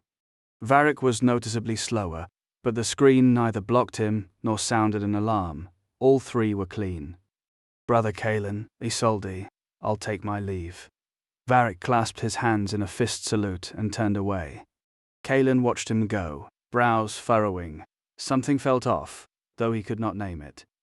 At that moment Isolde spoke. I'm leaving as well. I'll give you the contribution points after I hand in the mission. She turned. Kalen's thanks stumbled out behind her. She paused but did not face him. A cold voice drifted back. You're welcome. It was my mistake that led to our exposure. She left. Kalen smiled bitterly at her retreating figure, a tangle of emotions rising. In a life or death moment, the first person he had saved was a woman. Darius had called her cold, stupid, brainless, but a good person. Darius departed for his own cave dwelling. The 3 disciples' caves lay near one another, yet each chose a different route home. Elders Darius and Shirith went straight to Kaldric with their report of the demon cultivator. His face darkened at the news and he immediately reached out to Lorcan, the inner sect leader. After a brief conference, the 2 mobilized more than a dozen profound core elders and 100 Tong-Torin disciples, all under the command of 2 supreme elders of the Eldermere Council, cultivators of the Yuan Soulforge realm, who formed the sect's core high-end combat strength. The deployment rippled through the inner sect, though the outer sect remained largely unaware. Iron Peak City. The Korith estate. Torin and his master, Shomir, had arrived only recently, the latter bearing both disciple and steward through the air at tremendous speed.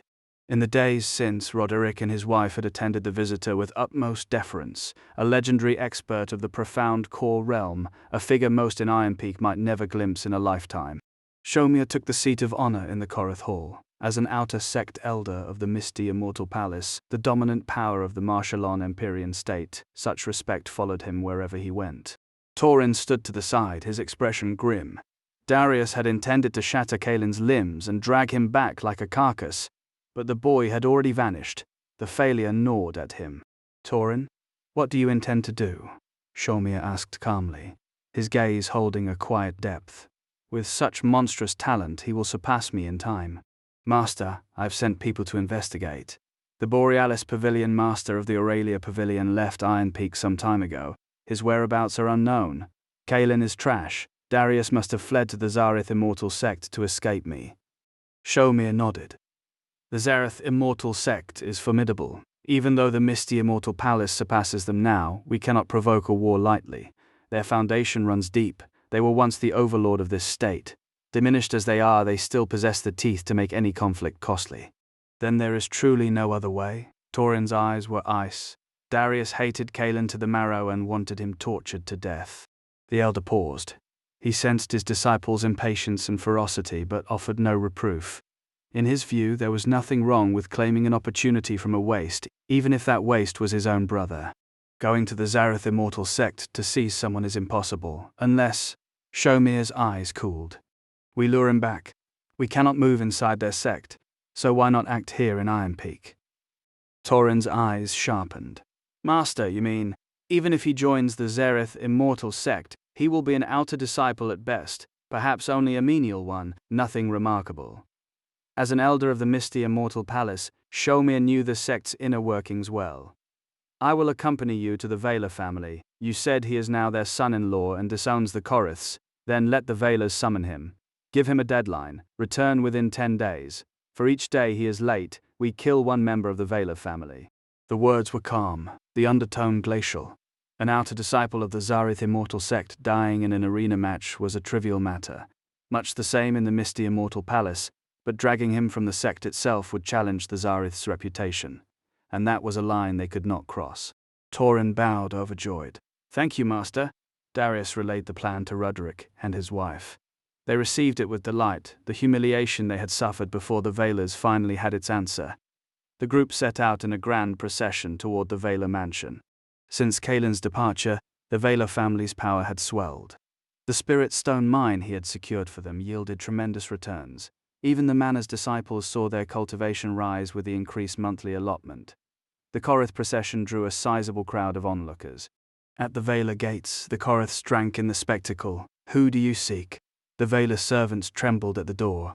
Roderick stepped forward, voice cold and amplified by cultivation. Tell that old bastard Garrick to get out here. The words rang through the crowd and into the mansion itself. When had the head of Iron Peak's greatest clan ever been so insulted at his own threshold? Inside, Garrick slammed his fist onto the table and stormed out, murderous intent radiating from him. Roderick, I think you've tired of living. Garrick's roar shook the courtyard. Behind him trailed a phalanx of Vaylor elders and servants. The master of the house verbally abused on his own doorstep. This was a disgrace to the entire Vaylor family. When Garrick saw the Korith delegation at the gate, he froze. Roderick and Seraphine stood beside Torin, who had returned with a white-haired old man whose cultivation Garrick could not read, though the man's aura radiated lethal promise. Beside him, Darius, standing at the great perfection of the Starfall transformation realm, wore the same stunned expression. If neither of them could gauge the visitor's depth, only one conclusion remained: they had reached the Seraphis realm. You, Roderick, what brings you to Draconis Mansion? Garrick forced the words through clenched teeth, suppressing the urge to strike.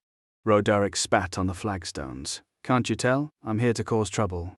Seraphine sneered from his flank. Where's that bastard Kaelin? I'm taking him. Refuse and I'll wipe out every Vaylor in Iron Peak. Fury erupted among the Vaylor elders. Even Garrick, who had hoped for a peaceful resolution, felt murderous intent rise. To be threatened with extermination on their own doorstep, if they swallowed this, the family would have no standing left. The elders surged forward, killing intent palpable. Torin frowned, took a single step, and released a wave of force that slammed into the advancing elders. They flew backward, coughing blood, faces crimson. Eldamir, second Eldamir! The Valar clan scrambled to catch them. Garrick stared, disbelief cracking his composure. Seraphis realm, Darius had felt it most clearly. The fluctuations rolling off Torin belonged to a Tengara realm expert. Torin gave him a cold look and said nothing. Roderick and Seraphine exchanged smiles, triumph written across their faces. Seraphine planted her hands on her hips. "Want to die, Valers? Dare lay a hand on me? My son has reached the Tengara realm? Touch me, and your family is finished." Rage boiled in every Valar chest, yet no one spoke.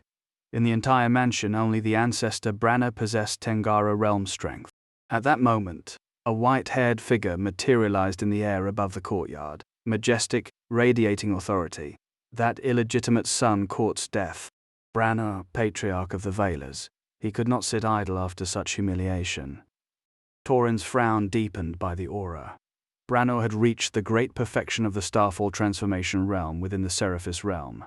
Torin himself stood only at the first level of the Tengara realm. Though he could challenge above his level, the gap to the Patriarch remained vast. Beside Torin, Shomir smiled faintly, gaze fixed on Branno. When Branno caught that smile, a chill traced his spine. Others might miss it, but he sensed it clearly, a profound core realm expert.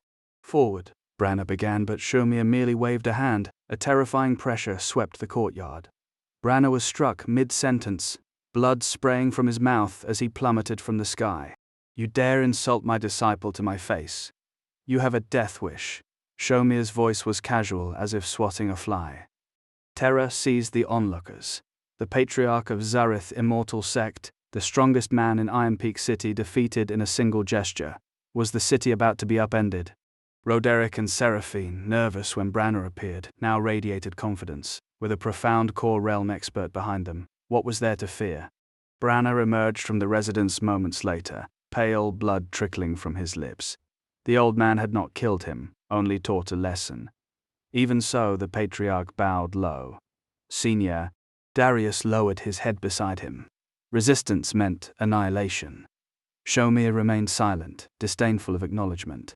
Torin stepped forward, voice carrying across the silent courtyard. "My purpose is simple. Hand over Kaelin, and I'll fight him to the death in the arena." Brannor's face was grim.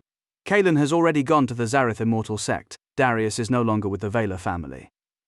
He knew what was coming could not be escaped. Torin sneered. "The Zareth immortal sect? I don't care. I want Kaelin on the Iron Peak arena within 10 days. Or else," his voice turned to ice, "for each day of delay, I'll kill one of your direct descendants. For 3 days' delay, I'll strip his wife naked and parade her through the streets." Torin's voice cut through the courtyard like winter wind. The Valar clan erupted, eyes bloodshot with fury. Branna, standing at the forefront, could bear it no longer.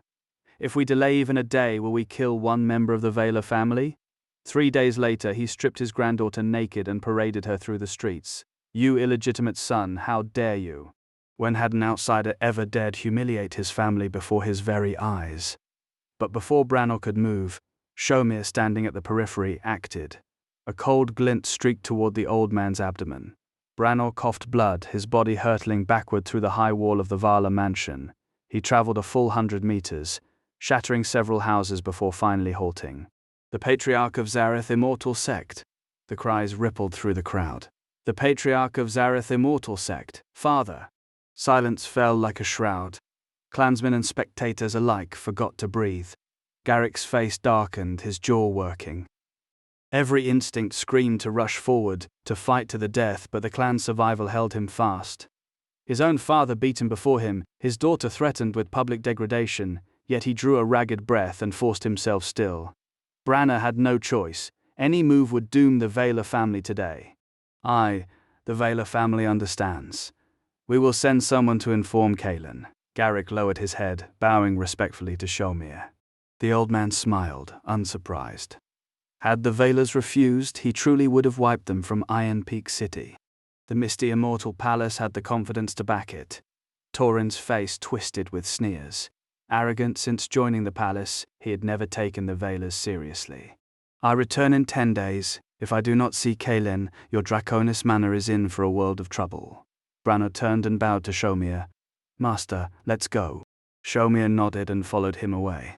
Roderick and Seraphine were only now processing what they had witnessed. Never in their lives had they seen anything like it. Iron Peak City's strongest, sent flying with a single blow, shock mingled with fierce pleasure. This man was their son's master. One of their own. The number one family in Iron Peak City will no longer be your Veiler family, Roderick sneered. Let me tell you, if you don't see that little beast in 10 days, your clan can just wait to die, Seraphine mocked. They left with the rest of the Korith family. They would have stayed longer to gloat, but Shomir and Torin were gone. Veiler clansmen glared with murderous intent, yet only these two dared not retreat. Garrick and the others rushed back to check on the Patriarch's injuries. Fortunately, he was only seriously hurt, his life not in danger. The crowd dispersed. But everyone knew Iron Peak City was about to undergo a major change. Inside the residence, the old Patriarch was carried to his secretum room. After a few pills, his complexion improved considerably. Garrick and a group of elders stood beside him. The Patriarch of Zareth Immortal Sect.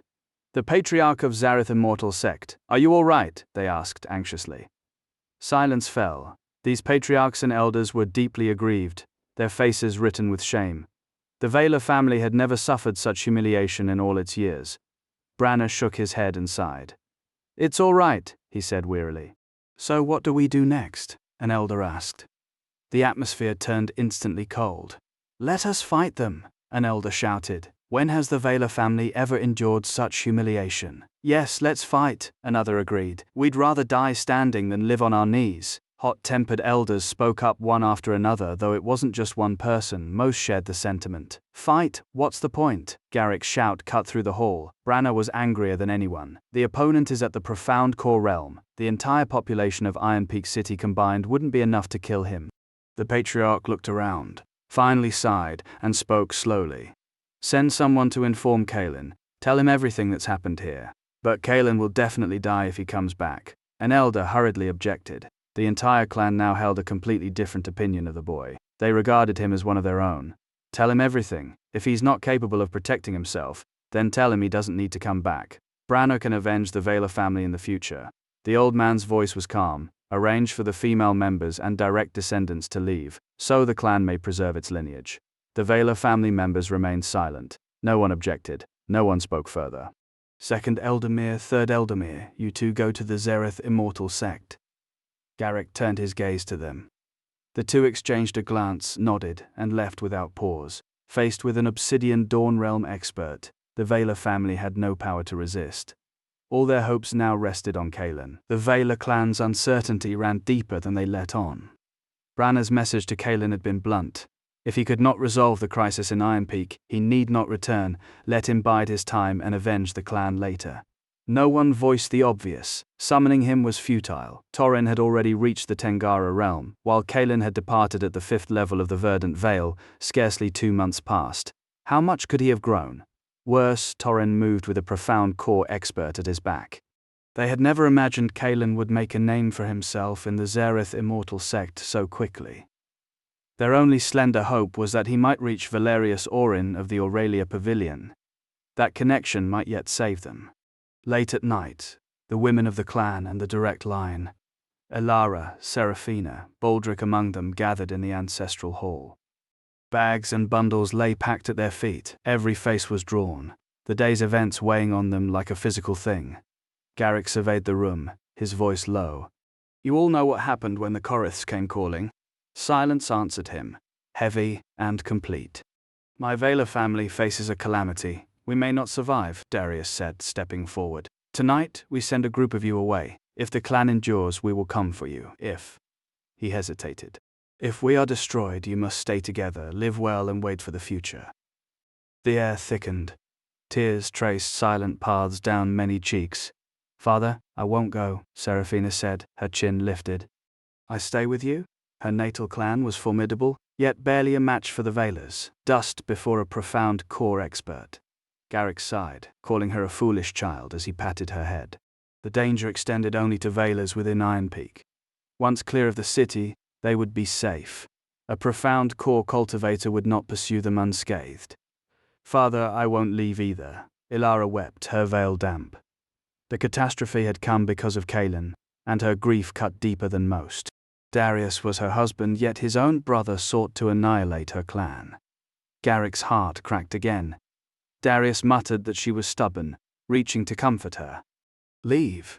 Why? Why should I leave? Baldric's roar shattered the moment. Every head turned, his ferocity yanked them from grief into something rawer. All of this is Kaelin's doing. Hand him over, and the Choriths will leave us be. Baldric's face twisted. Garrick bellowed for silence, but his son rode over him. Father, you know the terms. They want Kaelin. Send someone to the Zareth sect, bring him back, deliver him. Done. If he's too afraid to return, trick him. The 10-day deadline, ask for an extension. If that fails, offer Ilara first as a show of sincerity. Horror rippled through the hall. Baldric had become a stranger. Garrick trembled with rage. Ilara went pale, retreating a step. Seraphina interposed herself, voice sharp. My brother-in-law isn't afraid of death, and he doesn't run. The atmosphere curdled. Minds turned. The Choriths wanted Kaelin. Why should the Vaylors flee? Why should they pay with their lives for a son-in-law living peacefully in a sect?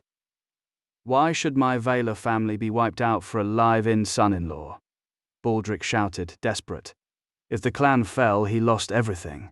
Garrick exploded. Darius moved fast, 2 steps, a cracking slap that sent Baldric sprawling, blood flecking his lips. Kaelin fought to the death for our spirit stone mine while you did nothing but idle at home. Disgust and disappointment carved lines into the patriarch's face. Unfilial son. I'll kill you. Seraphina rushed to intervene. Baldric fell silent. Garrick breathed hard, gaze sweeping the room. I know some of you think I've erred, but Kaelin is Vaylor blood. We leave now under cover of darkness. No one dared speak further, Baldric's example still stinging. 2 elders took the lead.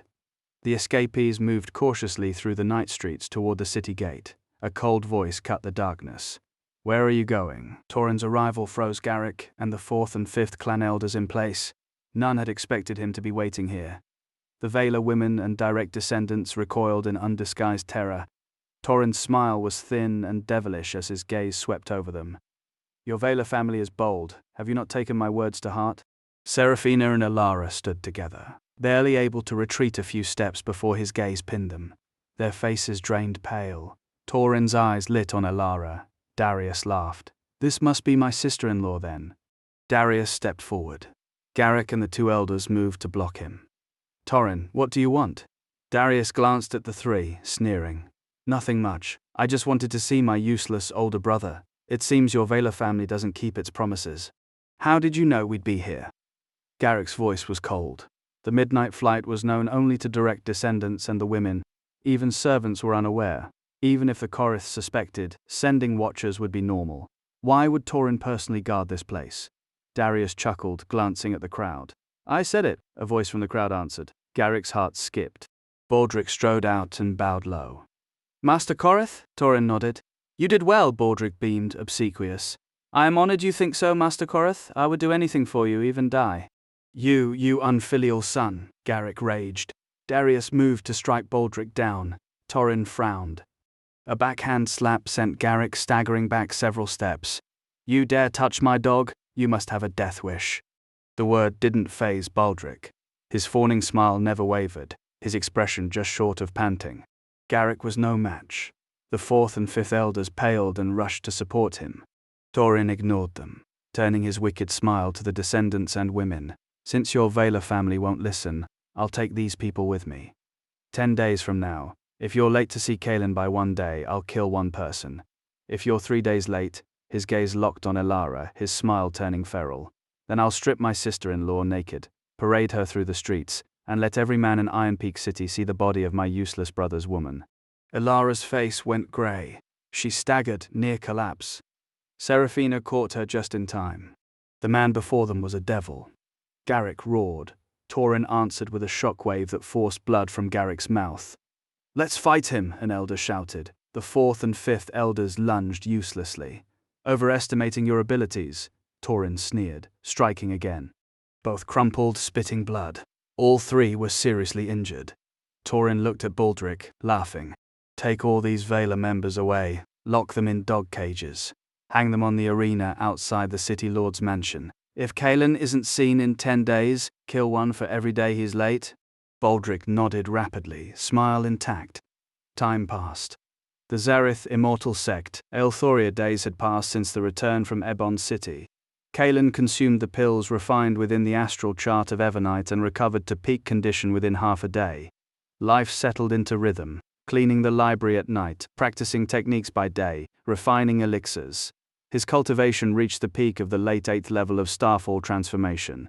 Darius could break through at any time but constantly suppressed it.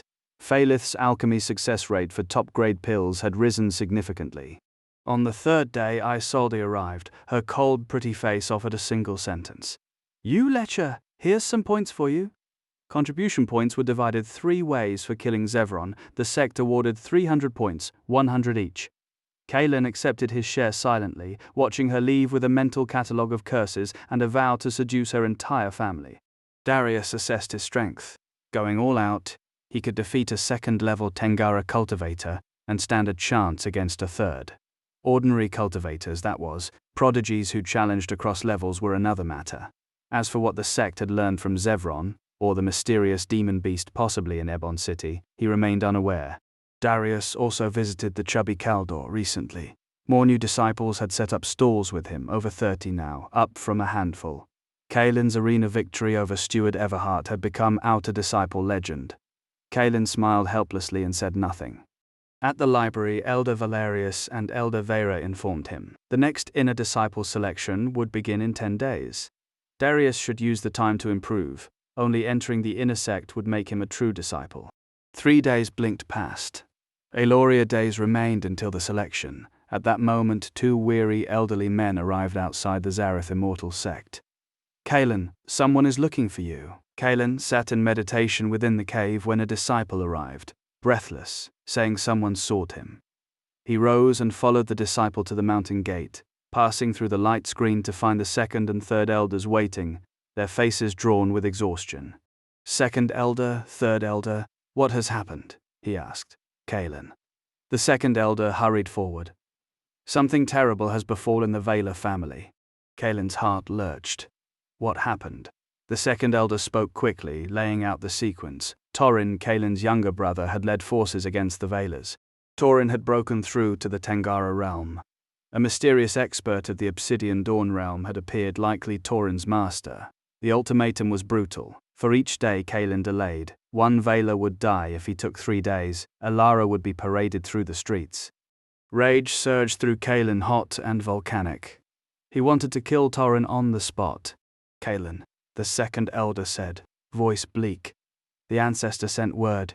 If you lack confidence in resolving this, you need not return. You can avenge them later."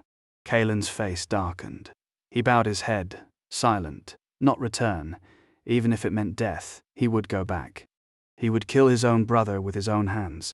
The third elder pressed, desperate. "You know the Borealis Pavilion master of the Aurelia Pavilion? Can you contact him? His influence in Dragonspire Prefecture is considerable. Even the misty, immortal palace would not provoke him lightly." Kaelin shook his head. He could not reach Valerius. Despair settled over the elders' faces. If Valerius could not be summoned, the Valars were doomed. Even defeating Torin would not suffice. An Obsidian Dawn realm master stood behind him. Neither elder had imagined Kaelin could have made such a name for himself in the Zareth immortal sect in barely a month. Excluding travel, he had been a disciple for scarcely 30 days. They likely had not even spoken to the sect's elders yet. Kaelin lifted his head. "I will handle this. Second elder, third elder, come with me." They stared, then joy broke across their features. They followed him through the gate unchallenged. The disciples on duty knew better than to impede him. His reputation in the outer sect was formidable. He had defeated Steward Everhart in the arena and walked away untouched. No one dared cross him. Inside, Kaelin produced a communication jade slip, the one linked to Kaldor, and sent a pulse of telepathic urgency. Kaldor arrived moments later, bewildered by the summons. Without preamble, Kaelin tossed him the golden token of his cave dwelling. "Take these 2 elders, my family's elders, to my cave and wait for me." He vanished before anyone could respond, the shifting stars technique carrying him forward with speed that outpaced same-level cultivators several times over. Kaldor and the elders exchanged glances. But Kaelin had called them family, and Kaldor knew his duty. "Seniors, I am Kaldor, Kaelin's sworn brother, this way to his cave." The elders followed, still travel-worn, too hurried to have assessed Kaldor's cultivation. They noted only that an outer disciple commanded such deference, and that cave dwellings existed for outer disciples at all. Kaelin raced toward the outer gate hall, where Sect Master Caldric resided with Sorrel and Lirael, the elders of alchemy and weapon crafting, the only ones not otherwise occupied. The 3 had been drinking when Kaelin appeared in the doorway. Caldric's smile froze. The killing intent radiating from Kaelin was palpable, his expression grim as a storm front. "Sect Master," Kaelin said, dropping to one knee, voice raw with grief and fury. "Please, do justice for me." The 3 elders stared, stunned into silence. What was Kaelin doing, given his temperament? Why had he dropped to his knees without hesitation? "Speak now." Caldric's voice was low, edged with something rare, alarm perhaps, or the weight of something he could not yet name. Sorrel's face had darkened.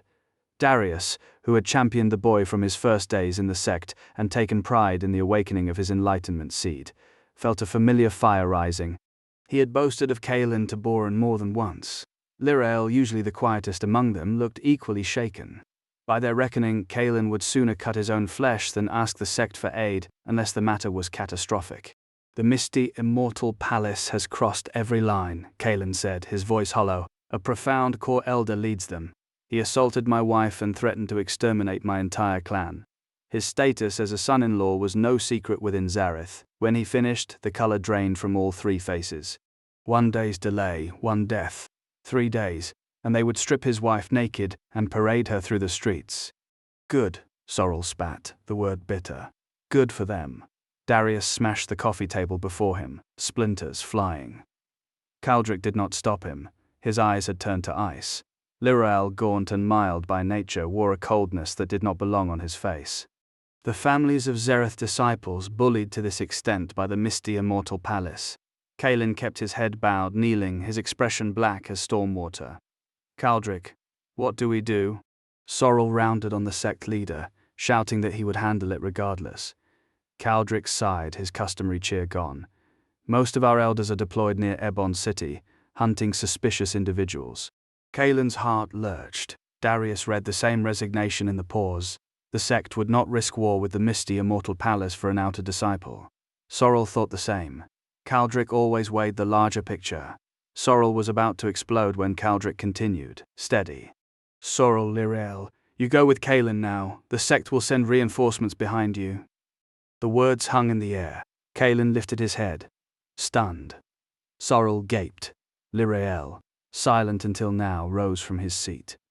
"Kid, let's move."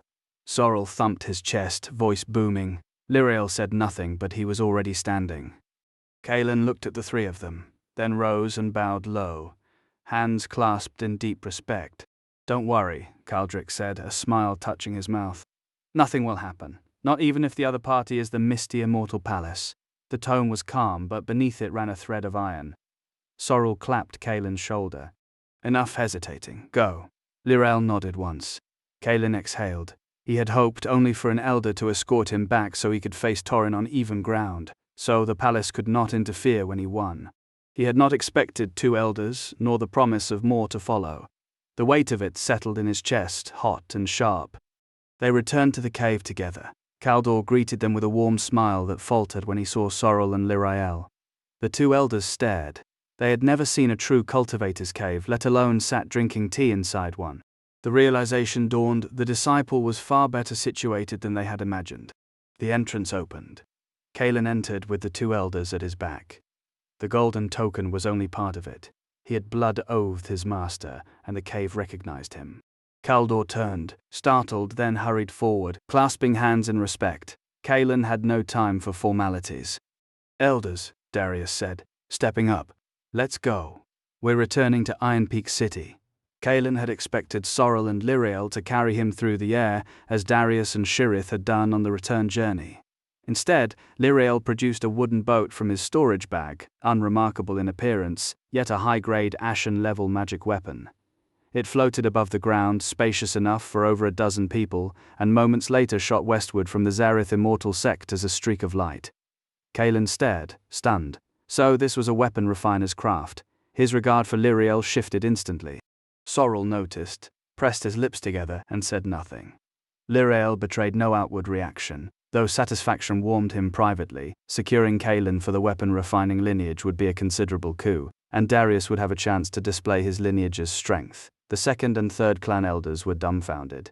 Darius had not only brought two profound core realm elders, but one had conjured a vessel that clearly surpassed ordinary artifacts. Its speed matched that of an Obsidian Dawn realm expert in flight. At this pace they would reach Iron Peak City in under 3 days. Half an hour later, Kaelin closed his eyes. Darius, meanwhile, settled into meditation, intent on honing his cultivation before arrival, and pushing for a breakthrough to the 9th level of the Starfall transformation realm. Iron Peak City, the Veilers suffered an unprecedented humiliation. On Tauren's orders, Baldric arrested every fleeing female member and direct descendant, Garrick, the 4th and 5th clan elders among them. Over 100 dog cages were prepared, the prisoners were locked inside and hoisted into the tall trees surrounding the arena. They endured the elements day and night, sleeping under open sky. The Koriths supplied food and water, but any bodily function had to be performed in full view of the crowd. For this reason, Elara, Seraphina, and several other Veiler women had refused sustenance for days. Both women held body Orindel realm cultivation. 10 days without food or water would not kill them, only leave them sallow and weak.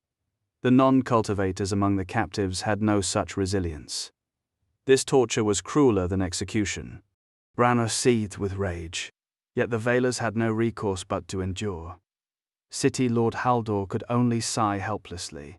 Though he governed Iron Peak, he answered to the Marshallon Empyrean Dynastra, and even the Dynastra would not lightly oppose a power like the misty Immortal Palace. He was merely a minor city lord. Throughout the city, countless families flooded the Koriths with lavish gifts, each item priceless, some smaller houses liquidating assets to curry favor. The shift in power was unmistakable. The Valor's survival now hung on a single word from the Koriths. Roderick and Seraphine, newly wed, beamed beneath the daily deluge, their hands sore from receiving tribute. Tauren cultivated without slackening, even after his arrival. Shomir was deeply pleased. The boy's talent was extraordinary, and he would surely become a formidable ruler in Dragonspire Prefecture. When he learned of Tauren's order to cage the Veilers, Shomir did not intervene. In his view, it was somewhat cruel, but the cultivation world was inherently cruel. Having witnessed countless deaths, the spectacle stirred little emotion in him. The arena at the Iron Peak City Lord's mansion baked under a scorching sun. Even the shade left one drenched in sweat. Baldric lounged in the pavilion at the arena's edge, herbal tea and fruit at his side, his gaze fixed on the cage holding Garrick and the others. Enjoyment flickered across his face. The Veilers hung from the trees like caged birds and beasts, watched by over a dozen Korith servants posted to keep guard. Baldric spat, then strode toward the cages with his retinue. Darius looked up at Garrick in the first cage. The elder's face was ashen, lips cracked, body streaked with blood. At the sight of Baldric, Garrick's eyes reddened and he roared, "You unfilial son, why did I birth such a beast?" The 4th and 5th clan elders and the others in nearby cages stirred awake. Severely injured, unable to muster their full strength, they would otherwise have thrown themselves at Baldric to tear him apart. "Baldric, you beast, you'll die horribly. Baldric, do you still consider yourself Veiler? How dare you treat us so?" Every direct descendant and woman in the cages turned toward him, their fierce glares laced with deep fear. Seraphina spat back. "You don't deserve to be my second brother, you beast." Elara's face had gone deathly pale. She had not spoken a word since being locked up. "Me, an animal?" Baldric spat again. "What are you, beasts hanging in trees, locked in dog cages?" Darius sneered. "Don't blame me for not giving you a chance. Kneel and beg mercy now, renounce the Veiler family, and perhaps I'll plead with Master Korith to spare you. Otherwise, when the 10 days are up, I'll kill you all one by one. You're a traitor." "A traitor?" The words scraped from Garrick's throat. his face twisted into something barely human with rage. Baldric had never imagined the man in the cage would be his own father. Heartless. Ruthless. The lot of them. Old man, finished cursing? Baldric glared through the bars, disgust burning bright. If you weren't my father, if these people didn't share my blood, do you think I'd waste food and water on you every day? The Veilers hanging in the cages stared back with strange, hollow eyes. You unfilial son. You still call yourself a Veiler? Garrick strained against the bamboo, fingers bleeding, wishing he could tear the young man apart. The Veiler family? A sneer curled Baldric's lip. What's so great about it? You'd have us rot in this dog cage for a useless son-in-law, a laughingstock in all Iron Peak City. Silence, Baldric. Kalen secured a spirit stone mine for us. 30 extra spirit stones a month, all thanks to him. Don't be stubborn, as a Veiler man you cannot fear death. The 4th and 5th clan elders leaned against their cage bars, voices strained with persuasion. Bloodkin, they thought. He might listen. They didn't know. Shut up, you 2 old geezers. Baldric strode forward, snatched 2 stones from the ground and hurled them through the gaps. The elders, already broken, couldn't dodge. The stones cracked against their skulls. Blood sprud, blood sprud, blood sprud, blood.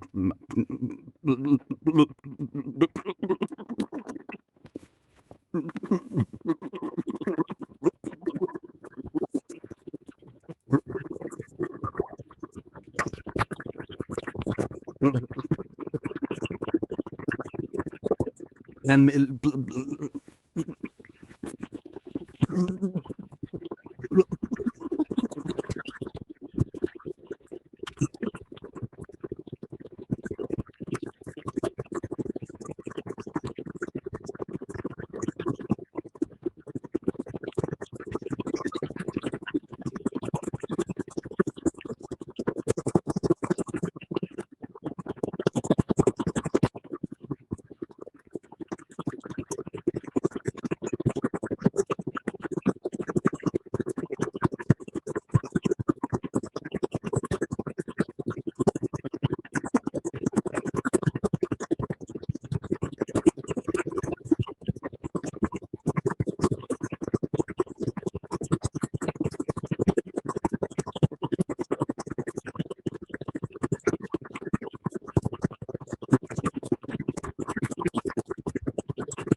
Baldric, you beast, worse than a pig or dog, Garrick roared, rattling his cage, his own son attacking elders.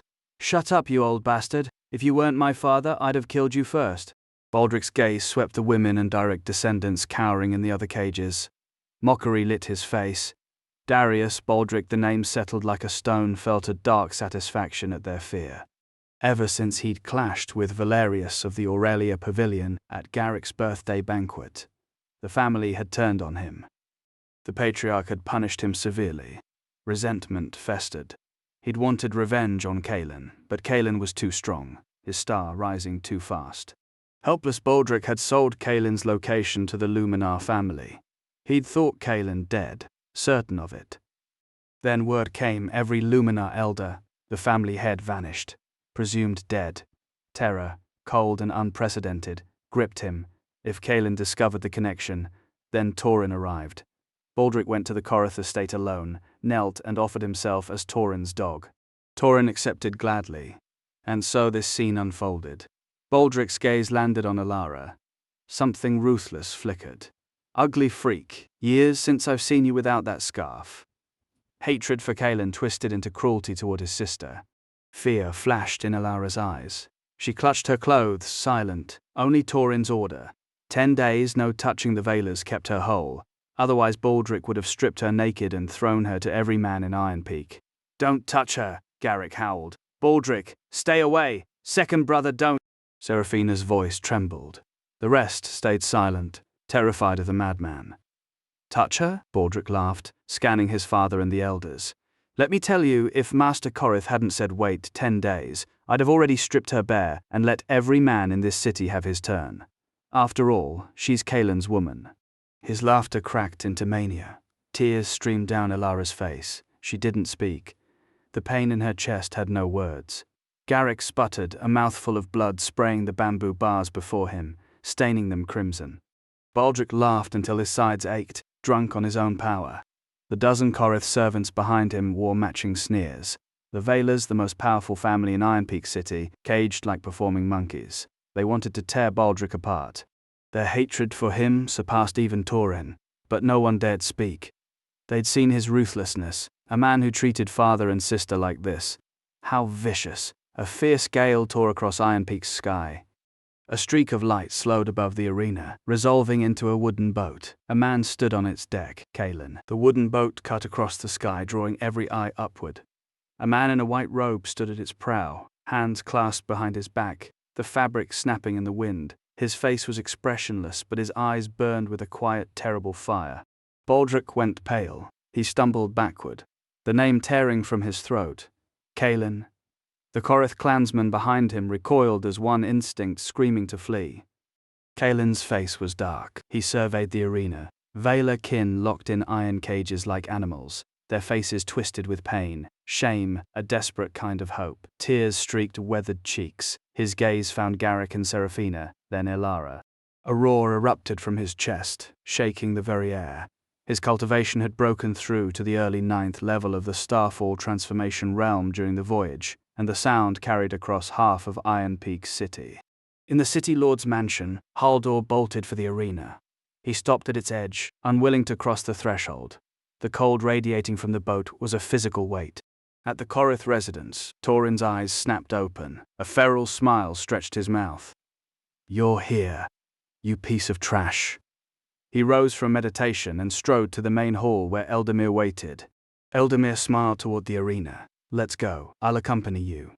Kaelin sensed 2 profound core auras at the mansion, equals in realm. Yet he felt no fear. He stood at great perfection of the Starfall transformation realm, 1 foot already in the Yuan Soulforge realm. More than that, he was an elder of the misty immortal palace. At the arena, Alara froze. The shattered pieces of her heart seemed to knit themselves whole at the sight of him stepping down from the boat. Kaelin reached her cage in a heartbeat. His palm struck out, a concentrated gust shattering the iron bars into harmless fragments. The wind died before it could touch her. A gentle vortex caught her falling body and set her down on solid ground. Kaelin, Kaelin, the name came as a sob, releasing every grief she had swallowed since Tauren's beating, since Baldric's betrayal, since the cage in Caldros. For the first time she wept openly. Kaelin felt something tear inside him. Since they had been together, he had given her nothing but suffering. Beaten half to death. Mocked as a crippled son-in-law, he had watched her care for him without complaint, only to watch her suffer this humiliation. He crushed her to him, rage banked, but burning. "Don't be afraid, I'm here." Time suspended. She clung back, silent, whole again in the circle of his arms. 2 more figures descended from the boat. The second and third clan elders surveyed the scene with grim faces. Without a word, they moved to the remaining cages, reducing iron to scrap. "Patriarch, what happened?" Garrick demanded, setting down the burden he'd carried. The disgrace of it, every Veiler caged like livestock. The 4th and 5th elders stumbled free, both gravely wounded, the latter 2 with blood streaming from forehead wounds. "Baldric, that beast!" Garrick erupted.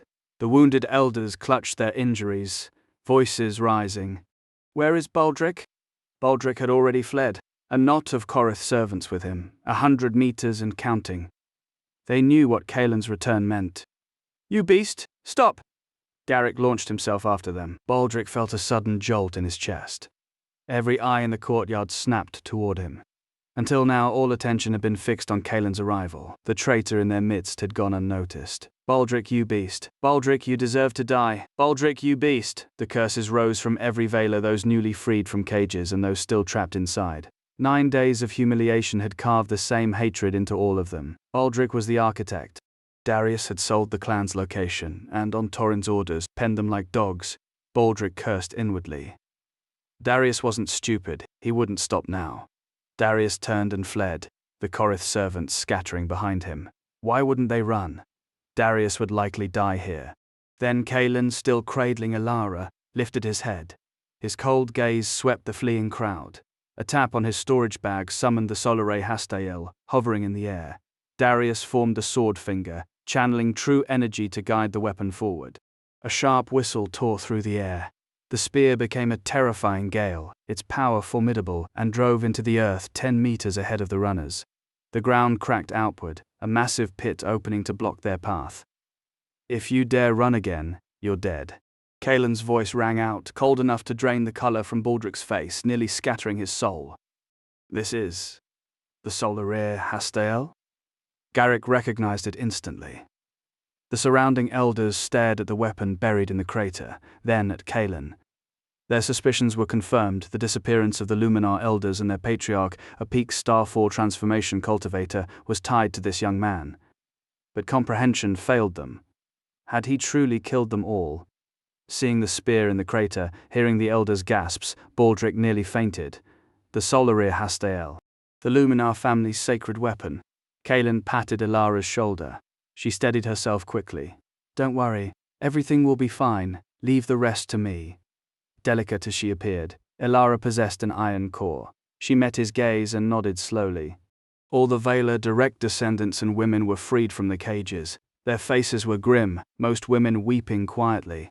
Even Seraphina, tears in her eyes, kept her gaze locked on Kaelin, unblinking. As more people converged on the City Lord's arena, the crowd swelled. The wind from the wooden boat's passage and Kaelin's roar had drawn half the city. Everyone knew Iron Peak stood on the brink of upheaval. Garrick exhaled, surveying the scene, then turned to the young man before him. His feelings toward the once despised son-in-law were a tangled knot.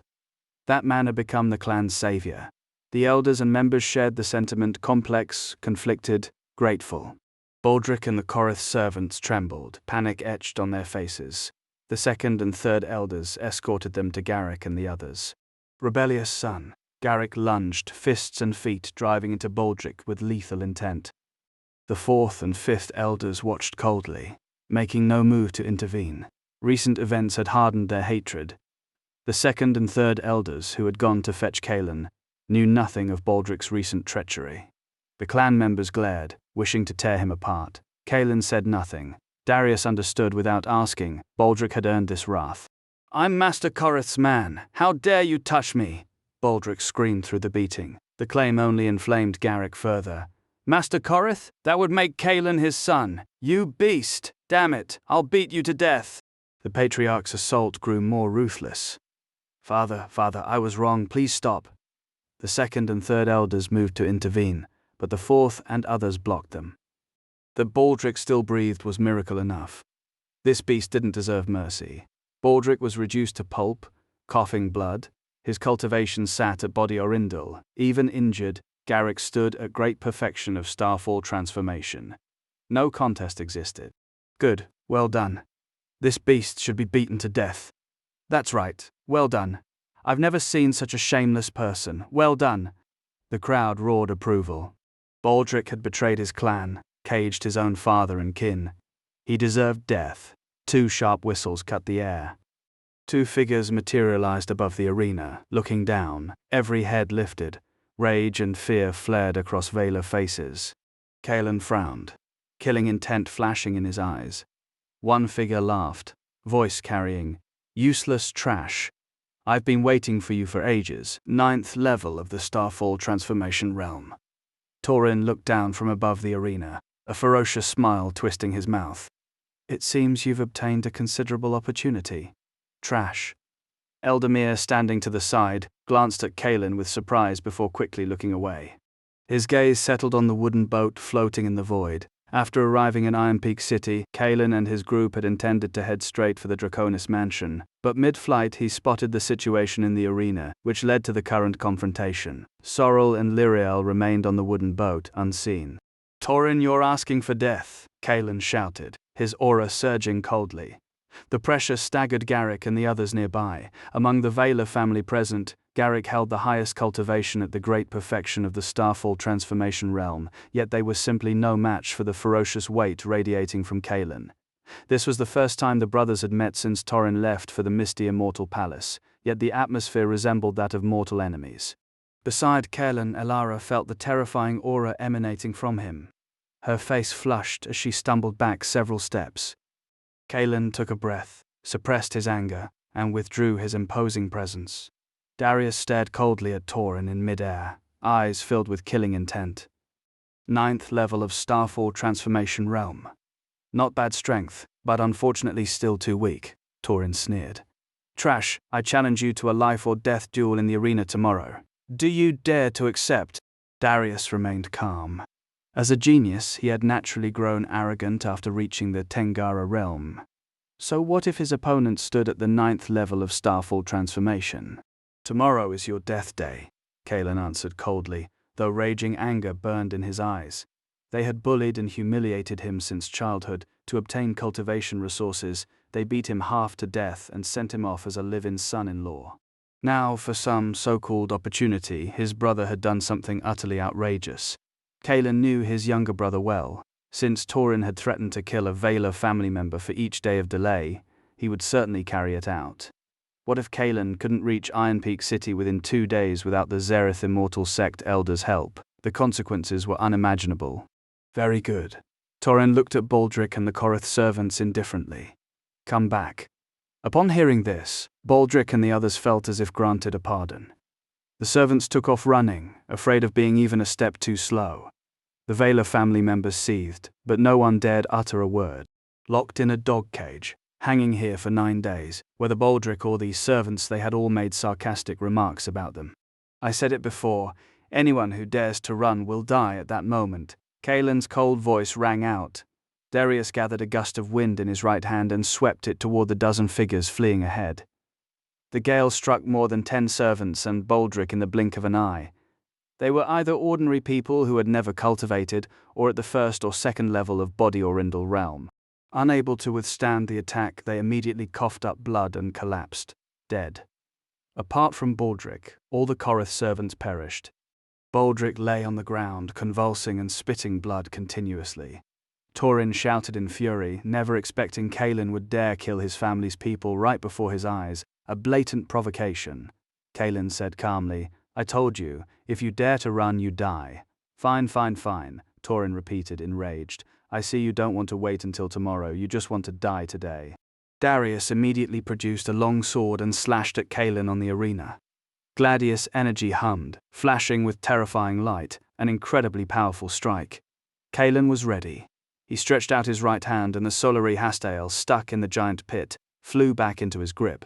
He thrust it skyward. The spear moved as if a living dragon had appeared in the world, a dragon's roar accompanying golden light soaring upward. A thunderous crash rang out as the attacks collided, creating a massive explosion. The shockwave forced many nearby to retreat, expressions changing drastically. Kaelin and Torin remained motionless, but their expressions turned extremely solemn. "I never expected that you, a piece of trash, would be so strong." Torin spoke coldly. Although he hadn't used full strength, blocking it so easily was remarkable. Proof that Kaelin's strength was extraordinary. "The strength of the Seraphis realm is nothing more than this." Kaelin sneered, though he was also quite surprised. A 16-year-old at the Tengara realm, with power so great his hand holding the Solari Hastel went numb. "You? I think you want to die today," Torin snarled, humiliated by the trash label. In his eyes, Kaelin remained trash even at the 9th level of Starfall Transformation Realm. At this moment Eldamir smiled and looked at Kaelin. Not bad. Although his talent is a bit inferior to Torin's, he is still a talented person. "How about this? I'll make the decision for you this time. Hand over what Torin wants, and I'll spare your life. How about that?" Immediately, everyone's eyes turned to Kaelin. This was a promise from an Obsidian Dawn realm expert, meaning the matter could be resolved if Kaelin agreed to give Torin what he wanted. Even the Vela family members looked over. Even Torin was stunned, looking at his master, puzzled by the intervention. No one spoke, no one dared. Kaelin regarded the old man hovering above the arena with calm eyes.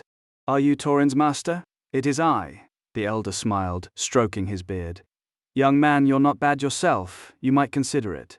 His gaze flicked to the wooden boat moored at the field's edge, a high-grade Ashen-level flying artifact, far costlier than any offensive treasure. 2 auras slept within, both Obsidian Dawn realm, matching his own cultivation, elders of the Zerith Immortal sect, no doubt. He had no desire to provoke them. "Hand it over? You have the nerve to say that." Kaelin's voice cut cold through the silence, startling even the elder. A profound core expert publicly humiliated. The old man's finger snapped toward the youth, rage igniting. Kaelin did not pause. "Old dog, you let your disciple run wild in Iron Peak City, stood by while he suppressed my grandfather, and became his accomplice. You deserve to die." The elder Darius seethed. When had a mere Starfall transformation cultivator dared such insolence? Flame bloomed in his palm, condensed spiritual fire that blanched the sky and whipped the air into a gale. Kaelin frowned. The gap was vaster than he'd imagined. Darius was leagues beyond Zevron, the injured lord of Ebon City, who had only touched the early profound core. 10 Zevrons would not match this man. The onlookers scattered. Even the aftershock of a profound core strike could kill them instantly. Yet the Veilers did not flee. They ringed Kaelin, faces ashen, eyes fixed on the figure above.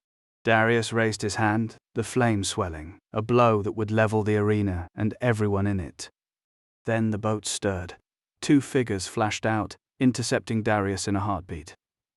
Sorrel and Lirael hovered before him, shielding Kaelin and the others. "So it was you." Darius's frown deepened, flames still burning. The boat's craftsmanship left only 2 possibilities within the Zerith sect. Lirael's identity was clear. Sorrel's presence was the surprise. A renowned 4th-grade alchemist in Dragonspire Prefecture. He drew attention wherever he went. Darius didn't expect the old geezer to still breathe. Sorrel's voice dripped arrogance, though he hovered several feet lower. He tilted his chin, displaying his nostrils. "What? Bullying my little one directly? We old bastards aren't dead yet." Lirael said nothing. He tapped his storage bag, and 36 flying swords unfurled beside him, each a high-grade ashen artifact. Darius's face grayed, he exhaled sharply, the flames guttering out. The Veilers and fleeing citizens gaped. 3 profound core experts in Iron Peak, a city that rarely saw one. Kaelin's gaze flicked coldly to Darius, then he clasped hands in salute to Sorrel and Lirael. "Darius, no, old dog, Darius sounds better," Sorrel sneered. The elder's face twisted. "Sorrel, think I won't touch you?" Lirael's voice was flat. "Try it," Darius paled. Alchemists like Sorrel possessed noble status, but average combat strength. Few dared offend them. Weapon refiners were different. Forging demanded not only fire control but endless tempering of the body. Refiners like Cedric, like Lirael, possessed formidable physical power beneath frail appearances. Darius drew a long breath, swallowed his fury. He glanced down at Kaelin, then at the two elders. "I'll stay out of it, but tomorrow's life or death battle, no interference, regardless of outcome. Agreed?" Lirael remained silent. "Old dog, you think we're as shameless as you?" Sorrel spat. Darius snorted. "Let's go." He vanished in a streak of light. Torin lingered a moment, eyes locking on Kaelin. A feral smile stretched his face. "Enjoy today, you die tomorrow." He streaked after his master far slower. After Torin and Shomir departed, Sorrel and Lirael descended to the ground. Kaelin bowed deeply once more. The two smiled without speaking. The Veilers nearby followed his example, clasping hands in salute. These were profound core realm experts, and given all that had transpired, they must have been summoned by Kaelin. "Seniors, please rest at the Draconis mansion," Garrick said, stepping forward respectfully. Sorrel nodded. Lirael only waved a hand, retrieving the wooden boat from the void into his storage bag. Garrick turned a cold gaze on Baldric, half dead on the ground.